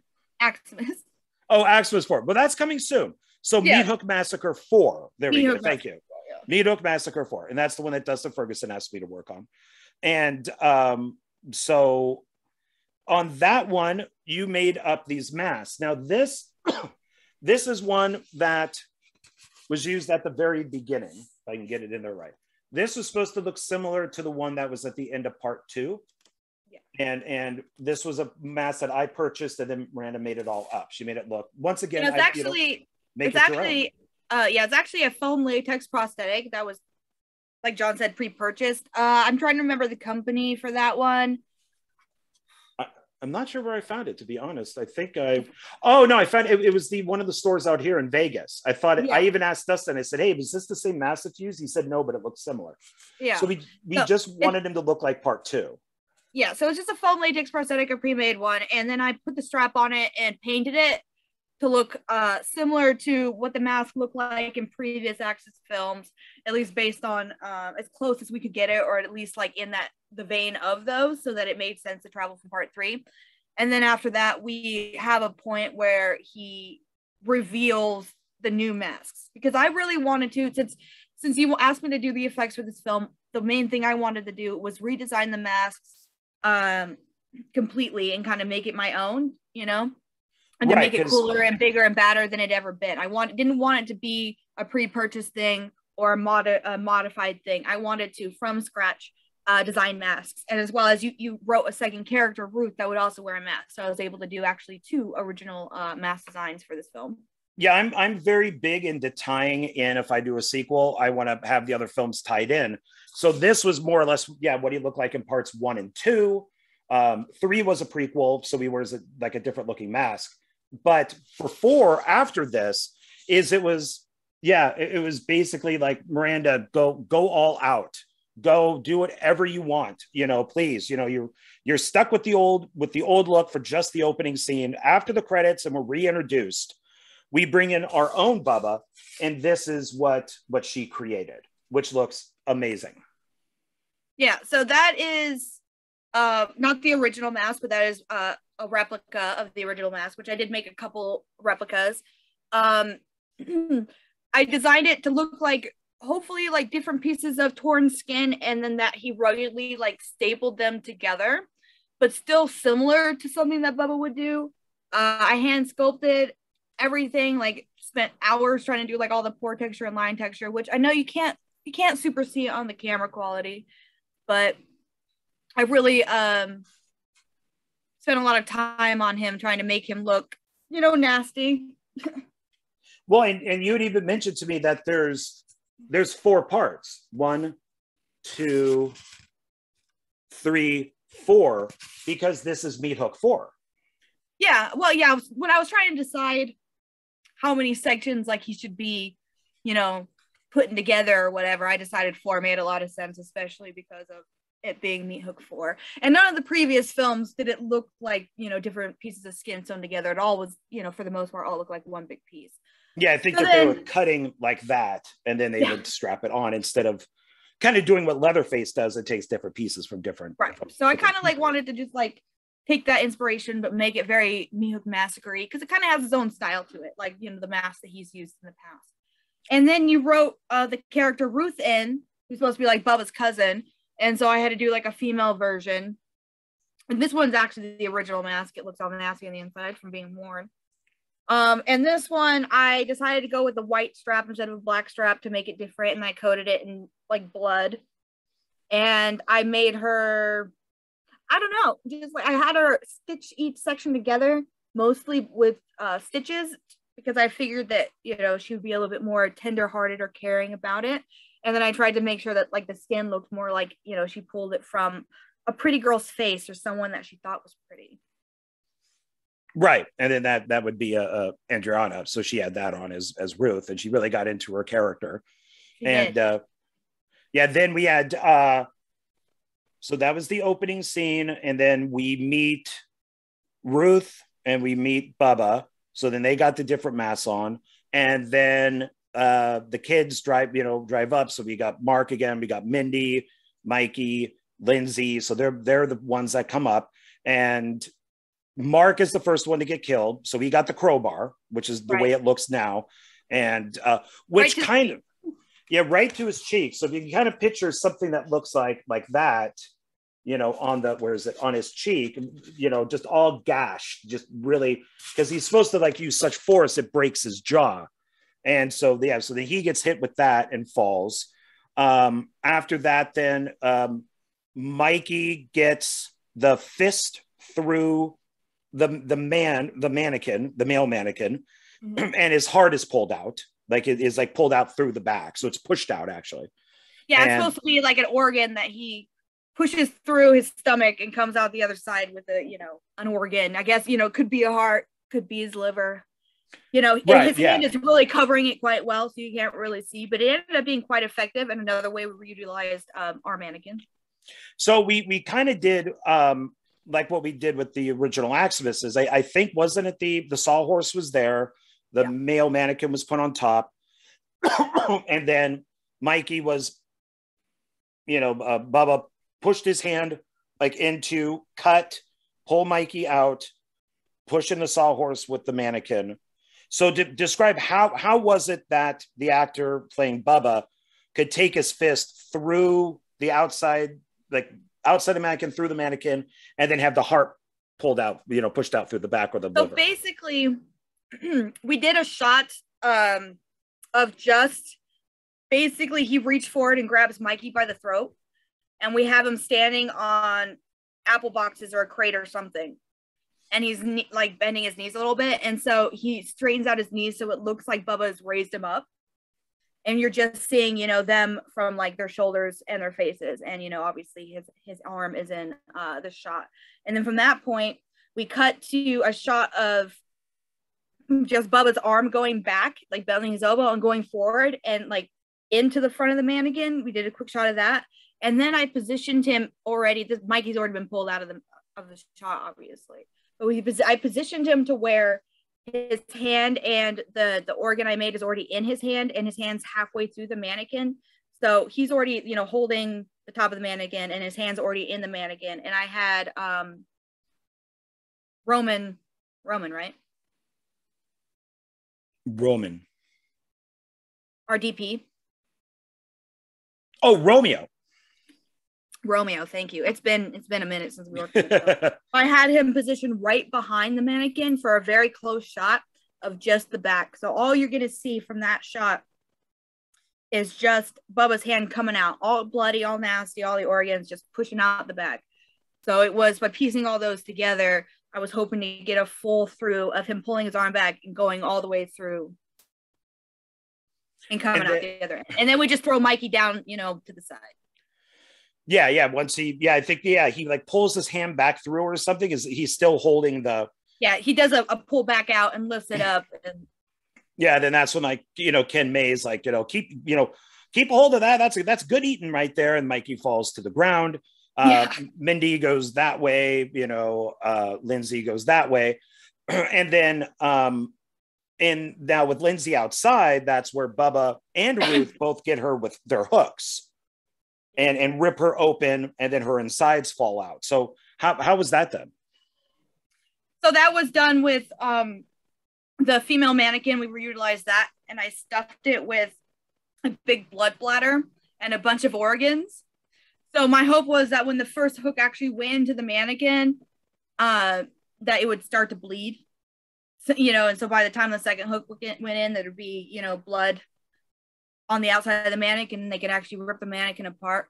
And then we also had, I had a brace on Lindsay with like a bunch of foam in front of it, so that we could actually have her struggling with the actors a little bit, you know, having the hook against her stomach or in her stomach without it harming her. And so we edited in between those shots of her acting with them, and as well as, you know, the mannequin. Truly, I put a latex skin over the mannequin so that everything was held in tight, so they actually had something to pull apart and rip. And then the intestines I made out of just like cotton and latex, and the blood bladder ended up just being like a big red balloon. And then because that was, once again, the challenge that one is that I wanted to challenge you with actually having two people do tug of war with these meat hooks and having the intestines fall out on her. So that, and I think that worked out pretty well, because there is a fair amount of footage of that from different angles and stuff. Yeah. I missed getting the shot of Lindsay spitting the blood. I wanted a shot, just like ones I forgot, I thought about later, of like her shot of her and Bubba and her struggling, and like when she spews the blood on him, like when it first happens. And then I wanted to run up and put more blood on the wound before Ruth came in with her hook, but I forgot to do that. That would be my fault. That would be the director's fault, because I did not have a shot list, and I should have said blood from Lindsay's mouth, and then you move the camera to wherever you want it to get the best shot of her use it. So that's my fault. You know, that was just like a learning experience in the fact, you know, oh yes, it was late at night and we all were trying to get out of there. It was one of the last things we did.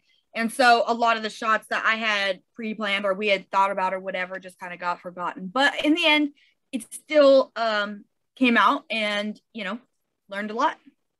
Yeah, that was when I talked to people about Aximus 1 and 2 and Meat Hook.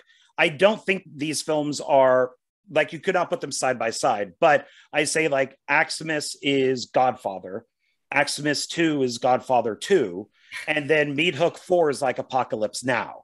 Okay. So, you know, it's like two perfect films to a film that ended up kind of perfect, but was like kind of a little bit of a nightmare to make.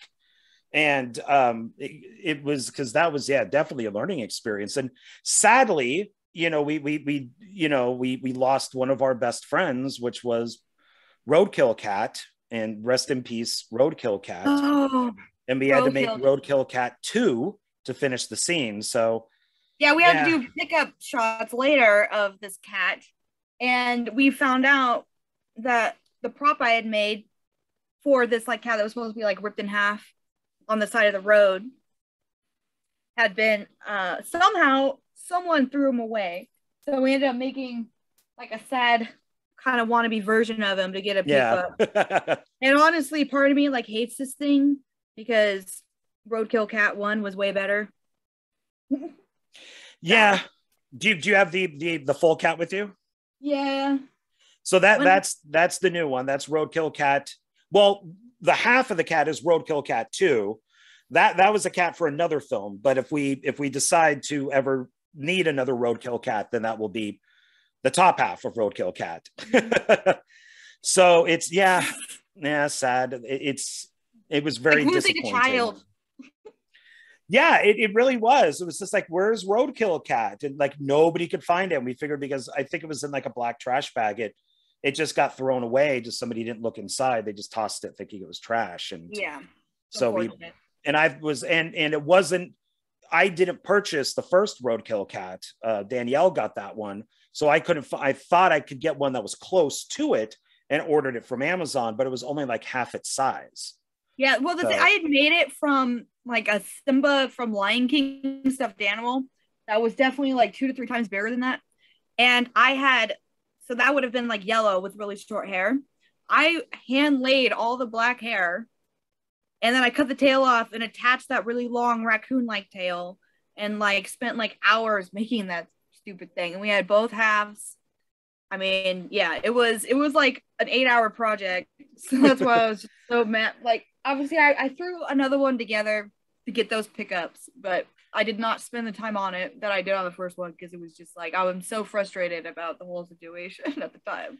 I mean, at least it's on film. It's at the very beginning. So the camera starts on the head of it. So basically from like its chest up, that's the very first thing we see. And then the actress pulls it out of the engine. Then we get the back part. So, but we needed that close up, that insert shot of the hand, which ended up being your hand pulling Roadkill Cat 2 out of the engine. Yeah, yet another time where someone's had to use my hands. Exactly. Yeah. So it's 2 cats, and sadly, rest in peace, Roadkill Cat. But I don't know, we can't completely, just throw Roadkill Cat 2 away. It did its job, and it was there for us. Don't want to hurt its feelings. Emergency Roadkill Cat 2. And then, of course, one of the highlights of Me and Hook 4 was having Brink Stevens there. And, icon, classic Scream Queen. It was great working with her. She was awesome. And you got to have her make her throat cut, because that's what Mindy does. Mindy cuts her throat. So how was that? That was fun. And she was really, nice and cool to work with. She actually allowed my assistant at the time, I didn't have really much to offer her. But I was like, if you want, you can design and completely make Brink Stevens' slit throat. So I allowed her to, she sculpted it and molded it and made that piece for me to put on, so she can at least claim that as like something that, she did. Oh, wait, she made that, and you applied it? Yeah, I applied it just because of the time constraint. I had no idea about that. I've now learned something. I always learn something new about this movie. Yeah, so I thought at least when Danielle watches it, she can go, hey, I did that, at least, because. Oh wow, okay. And was it fairly easy to do, just apply it and everything, and with at this point in my career, I've done quite a few slit throats, obviously done a little bit less, but Devlin always said that you're never an expert at anything until you've done it 100 times. So that was probably like my 5th or 6th slit throat. When I've done 100 slit throats, I guess I'll consider myself an expert. So consequently, I did, it was a pre-made piece, which I'm glad we did, because that saved a lot of time instead of, trying to make it happen out of the kit, which, is a possibility. And I don't know, just tried to make it exceptionally gory. And the Mark's appliance from when he gets hit with the crowbar just on his cheek, what was that? So that's also done by like skin tight, like I talked about before I did with the burns. Only that's done, I did that with a competitor that makes a similar product, and that product is called Third Degree. And the only difference there is it's a little bit thicker, more like a putty. But yeah, just straight on to the face. Okay. And then you add kind of some makeup. So like on Julianne Prescott, you put like some herpes on her. Yeah. And then there was also for like Drew Marvick, he was the homeless guy, the prophet, you're all gonna die. So you made him look all messed up with like the black teeth and all that. How did you do the herpes, and then how did you do the makeup for Drew? So the herpes for Julie is also little silicone pieces that we sculpted and molded, and I just applied them with a little bit of silicone and made them look really nasty with some cream makeup. And Drew was truly just like an out of the kit makeup, like how, just how dirty or homeless can I make him?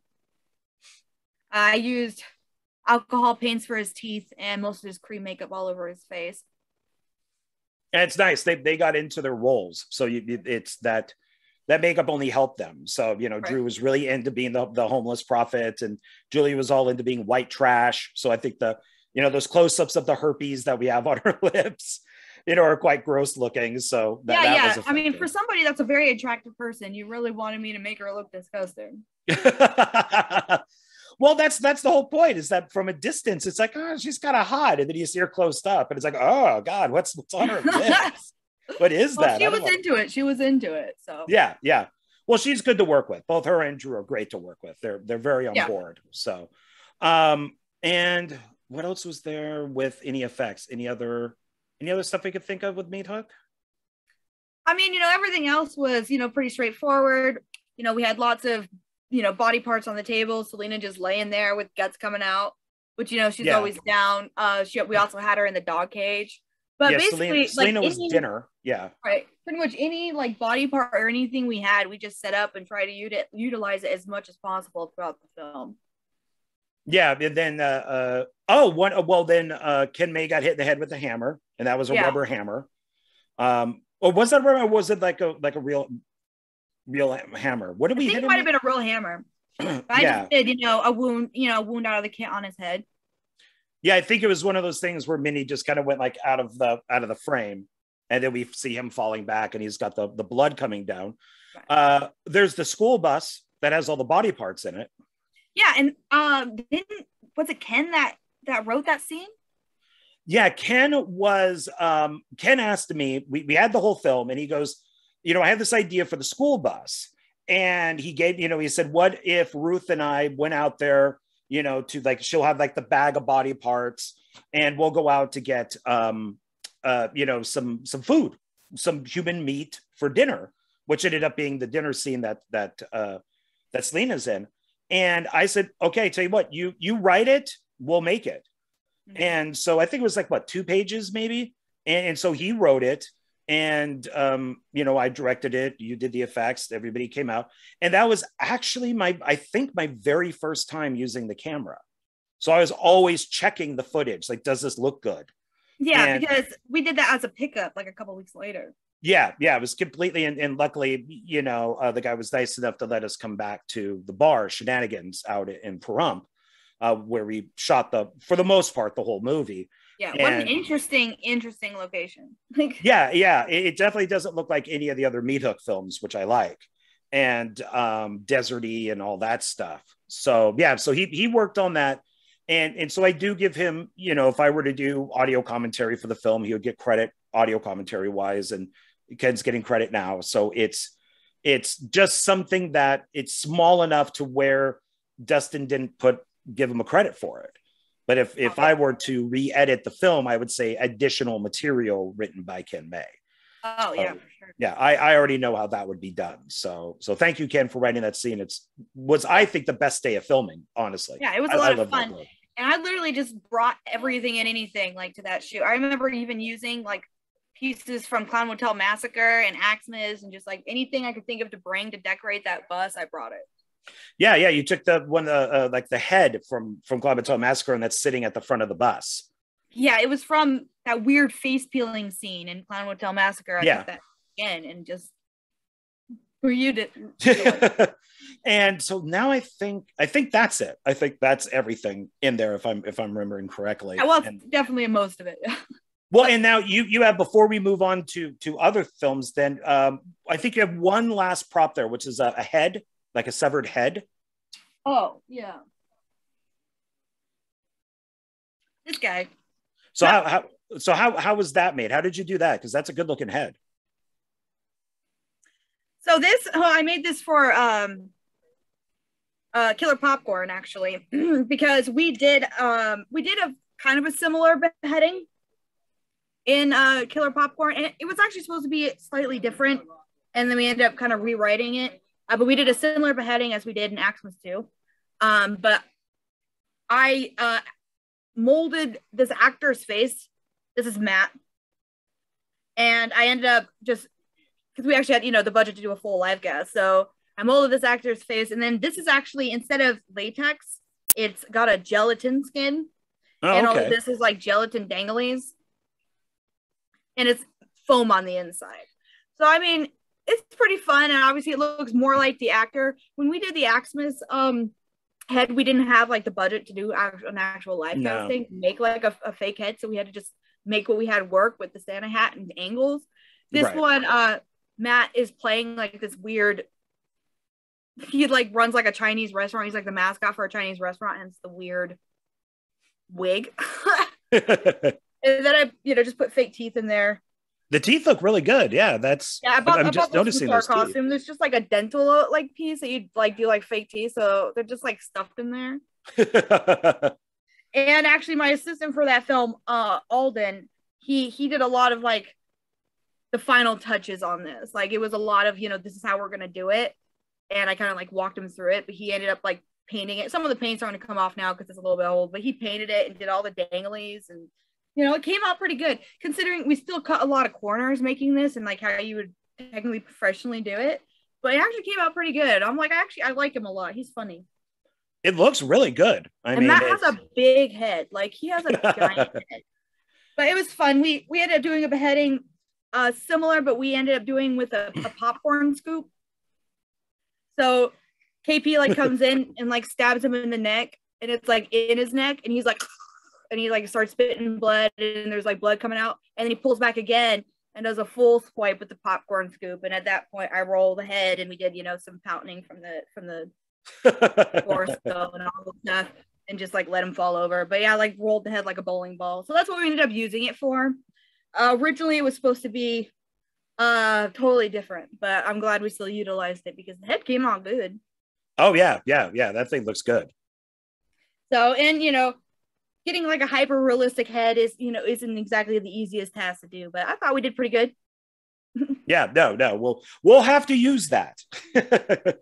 We'll have to get use out of that head for something. Yeah. Is there anything else there that I'm missing that you haven't shown yet, or is that all the stuff that we brought? That's pretty much everything I pulled out to talk about. Okay, cool. So now that we got our stuff out of the way, you have also done work on a fair amount of Full Moon Entertainment Films, Charles Band's company. And I'm just going to list them here, and then the ones that you want to talk about, please do. So you worked on Killjoy Psycho Circus, Evil Bong 777, Blade Iron Cross. You said a little bit of work on the Puppet Master Axis Termination. You also did Ouija's. Let me say that right. Ouija's. Ouija's, yep. Yeah. So which one out of those perks your interest to talk about? Oh, let's see. I know you're a big Killjoy fan. Those movies are fun, and really that was the first true like full moon feature I went to work on, and it was pretty cool. Tom Devlin did all the effects and like makeup effects for part 3 and 4, and they're definitely like a lot better and really cool. They're kind of like his legacy, like and there's some of Full Moon's like more iconic characters. He's and Killjoy himself is just like a really fun character, and in the last couple movies he's been played by an actor named Trent Haga, who's awesome. And he's just one of the coolest dudes. It was so much fun to work with. That movie was also crazy. It was a lot of work, a lot of like body paints. It was really hot. It was humid. It was a crazy few days. One of the best things that came out of that film is I became friends with one of the actors, once again, mostly because he was in my chair a lot, named Tim Chismar. And he is an author, stand-up comedian, writer, producer, all sorts of stuff. And we've always talked about working together. And a couple of years ago, he moved here to Vegas. And just now, finally, there's a movie he's writing and producing here in town, which is hopefully something I'm going to be working on come November. So that was probably like the most important like friendship I made out of that, and just got a lot of experience of just showing up and getting stuff done, especially when we kind of got thrown into that film. Tom didn't go. He just chose a couple of us to like go do it for him. So it was kind of like a lot on our shoulders. So the Killjoy Psycho Circuit, that's part 4, right? That's part 5. Part 5. Okay. Mm-hmm. How many are there? There's 5 total. There's 5. So that was the last one. Okay. That was the last one. Yep. Okay. And then let's talk about Evil Bong 777, since both of us worked on that. I worked with the camera guys. So what was it like working on that? For me, it was a dream come true, bucket list. I've always wanted to work with Charles Band, and there he was right next to me. So but you've done this many times, so that's not even a thing. That was the first time I'd worked with Charles Band actually being the director. Almost every full moon movie I've worked on, the director has been John Lachago. Okay. So that was a little bit, it was kind of a lot of pressure with Charles Band, being the director. For that, I was the head of the makeup department. I worked with another girl, Caitlin Wallace, who Tom Devlin had just kind of like chosen for me. And, I just pulled it out. The funnest part about that was working with Robin Sidney so closely again. Oh, yeah, I did her awesome. Makeup for the faux baddie boop look for Killjoy Psycho Circus. So that was the first time she got into faux baddie boop. So getting to do that look again as like something I'd already done for the next movie that faux baddie boop was in. Well, I actually think she was in the previous one and someone else basically recreated my look, but then I got to do it for that one. So I got to spend a lot of time with Robin Sidney. Caitlin and I, we did all right together, and basically, yeah, I was on the effects team for that. So I didn't do a lot of effects. I did, a lot of face paints and makeup. There's a lot of weird characters in Evil Bong. The hardest part being the other girl, the hippie girl, doing her makeup was a challenge because the way they had written it, the character goes from being like her happy-go-lucky hippie self and then like decides to be a badass and goes from this hippie look to this goth look. And the way they had scheduled it, there were days where I was getting her in and out of those two looks like 5 or 6 times. So considering, and like everyone's like waiting on you to get this, Charlie Band's like waiting on you to get this, her into her next look and then back in and out of it. I was like, oh my gosh, who scheduled this? Yeah, and the Jessica Morris is the hippie Jessica girl. Morris. Yeah, who I worked with on Art of the Dead, and yes, she is in that. Yeah, yeah, and I'm a big fan of Jessica Morris. I like her quite a bit. So it was nice to work with. She was a great sport about it too. I mean, some days I was trying very hard not to like rub her eyes raw. Just getting her in and out of black makeup. Everybody was good to work with on that. They're on like Art of the Dead, everybody was good. On Evil Bong 777, everybody was good. And filming at the Artisan was a lot of fun, which we ended up doing again for Ouija's. Oh, okay. So well, is there because I have you listed for Evil Bong 777 key makeup. Also, Ouija's you're listed as key makeup. Right. So I was the head of the makeup department as well for Ouija's.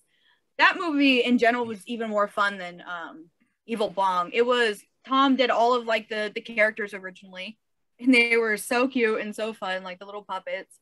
And like they're some of my favorite things I've ever seen him make, and like at this point we've been friends for like 5 years. I've seen him make a lot of little things, and those puppets were just so freaking cute and awesome. And for that, I got to work. I chose my own assistant for that project, and I brought on Danielle. And then Danielle and I just like banged it out. The whole Ouija's takes place during like a Halloween party, so all of our actors and actresses and everybody had to be put in Halloween makeups. So we just had a lot to do and a lot to nail out, and it worked out great. Yeah, and that was shot out here in Vegas, wasn't it? Yeah. Same thing with a lot of at the Artisan Hotel as well. Yeah, and that's directed by Danny Draven, who's a really nice guy. I met him on Evil Bong, and that was another bucket list thing. I was so honored and proud to meet him. So everybody nice. I mean, it's so rare. I haven't come across jerky people so far on a lot of these movies. And what about Blade, Iron Cross? What about that one? So for Axis Termination, which is the Puppet Master movie before Iron Cross, I just did some pickup days. John Lachago came out to Tom Devlin's Monster Museum, and we did mostly just like a lot of playing with the puppets to get some pickup shots he needed for Axis Termination. So I do have credits for that, but I didn't do any of like the main filming. But for Blade the Iron Cross, I was there. We went out to LA, and I was Danielle and I were there for the entire week, and we did once again all the beauty makeups and everything. And obviously just helped out with everything in general. That was a lot of fun. That was a trying week in a lot of ways because I had a hard time getting good sleep. But it was a lot of fun. And I'm as far as Full Moon goes, the most iconic stuff is Puppet Master. Like I mentioned Full Moon a lot to people, and they're like, "Oh, I'm not sure." And then a lot of time when you say Puppet Master, I've seen people with Puppet Master tattoos and stuff like that. Right. And it's cool to be a part of something that is so iconic. Obviously Killjoy is pretty iconic, but Puppet Master is, I don't know, more so. And Blade is usually people's favorite character, not everyone's. But it was kind of cool to do a solo film, and it was also kind of a period piece. So that was kind of fun to be a part of. And I also did, some effects makeups. One of the girls, she like cuts herself. So I did scarring on her, and, I did a lot of beauty makeups. And I even like cut one of the dude's hair, which terrified me, but he needed a haircut. So I did that. But it was a very busy week, and lots and lots and lots of stairs. Stairs? Stairs, yeah. The studio we were filming at was like a 7-story building, and like flights of stairs. Okay, I thought you were saying like people were staring. Like... I probably went up and down 100 flights of stairs in that week. I mean, it was work. Yeah, I saw some pictures of what you guys were doing. So and I liked the Blade Iron Cross. I thought it was a good Puppet Master film. So, or spinoff. I'm not sure what you would call it. So. Yeah, that was excellent. It's supposed to be a solo film, I guess. It's a solo.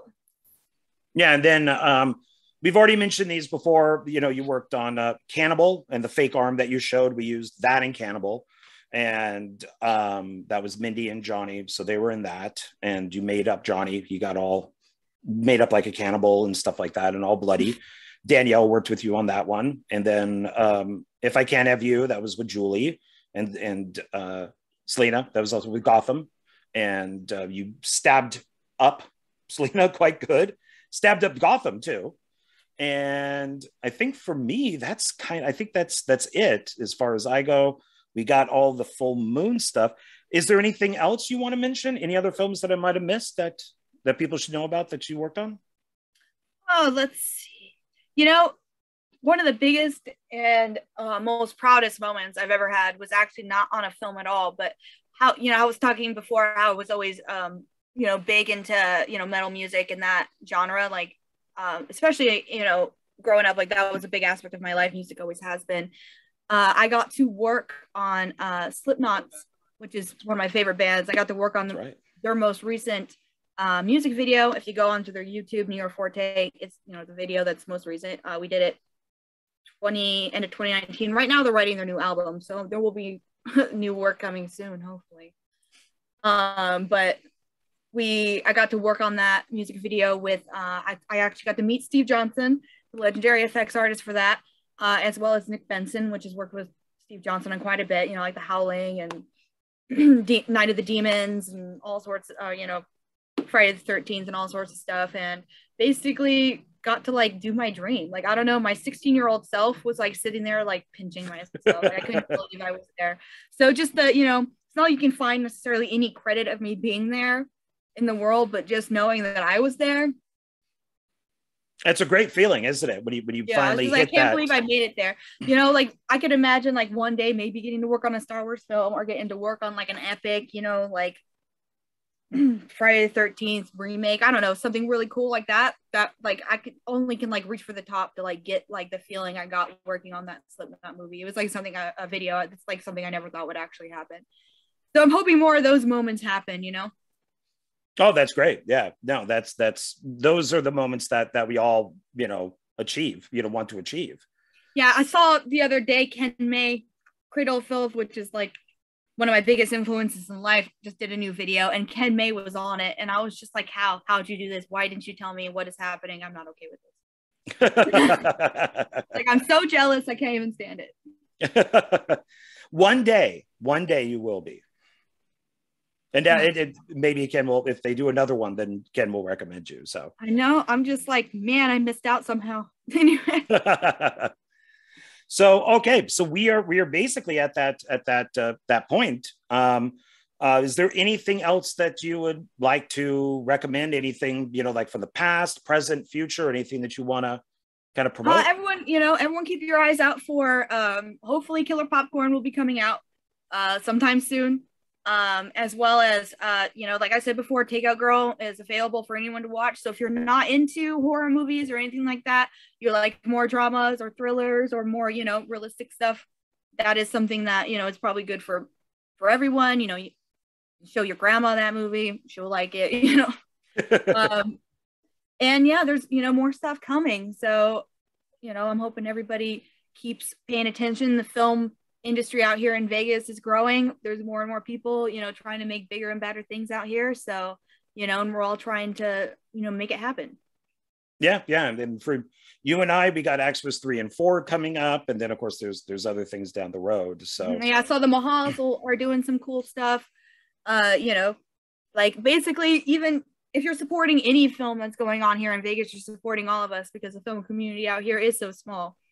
So yeah, and a lot of the people that we've mentioned, Drew Marvick or Heidi, Selena, any of these people, like Drew's going to be doing Pool Party Massacre 2 soon. So, maybe both of us could cross our fingers that we're on that one. So yeah, maybe, who knows?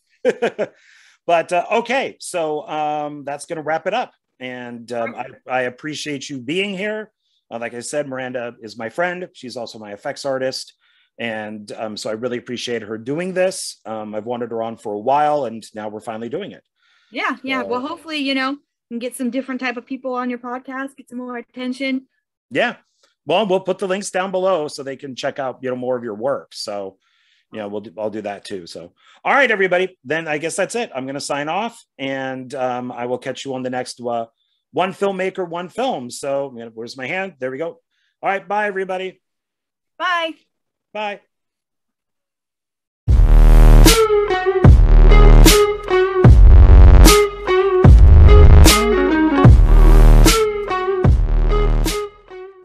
Hey, everybody. Thanks for hanging out after the video. And thank you for watching the very first Dark Park Films sponsored video. And who is that sponsor? Well, I've now learned if I do this with my hands, they go to the right area. There we go. That would be Wildlife Command Center Coffee, and you can purchase it right there. You can go to their website, which is buyWCC.com, and pick up their coffee. They have 2 blends, which I'm going to show you now. The first coffee is this one right here. This is a breakfast blend. It's 10 ounces, and it is a medium ground. And it does say, and it's breakfast, like I said, and this is what it says right here. It says, early bird can catch the worm. So there you go. A breakfast blend coffee that helps you catch the worm in the morning. And I really like this one. I'm more of a breakfast kind of blend coffee guy in the morning.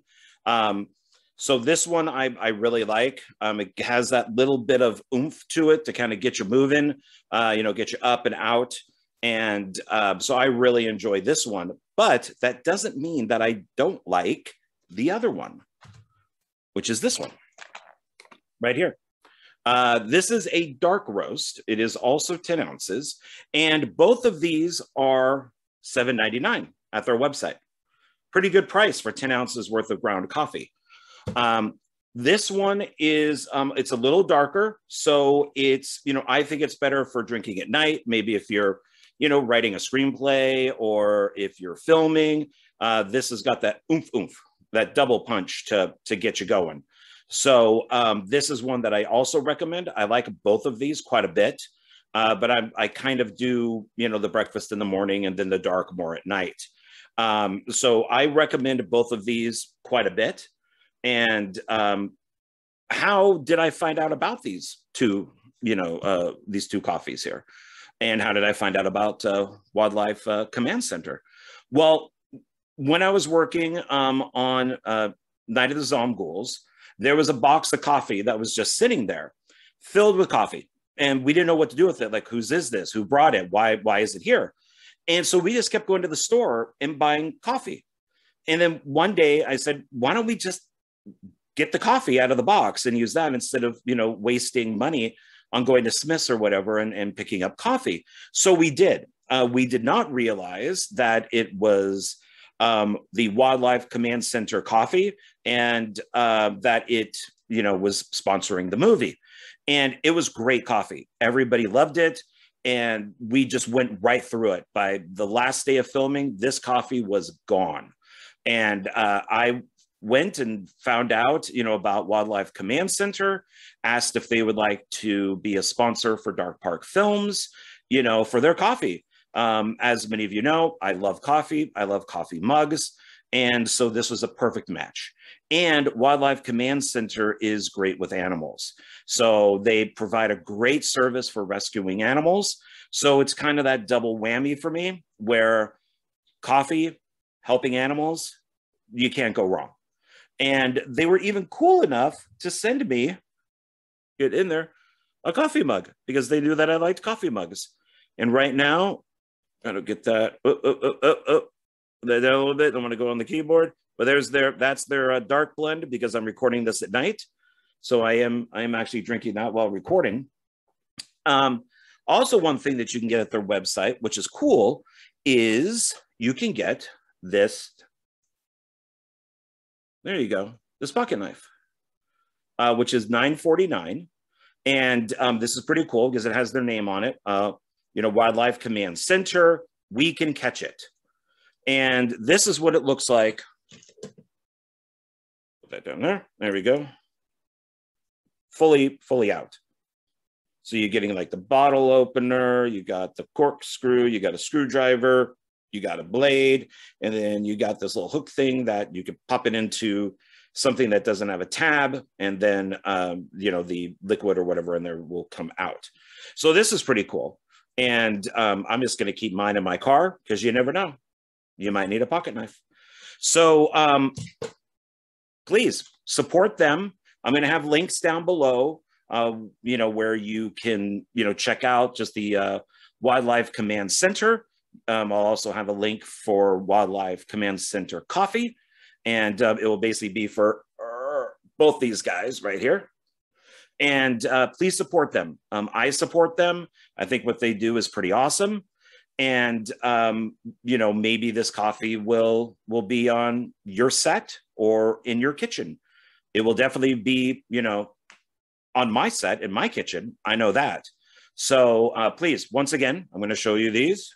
Please go to their website and pick up their coffee and make it part of your day or night, depending on which one you like. So that'll be about it. I really appreciate it. Thanks for hanging out with me. And yeah, so thank you. And once again, please support my channel. Please support the Wildlife Command Center, and I will catch you later. Bye.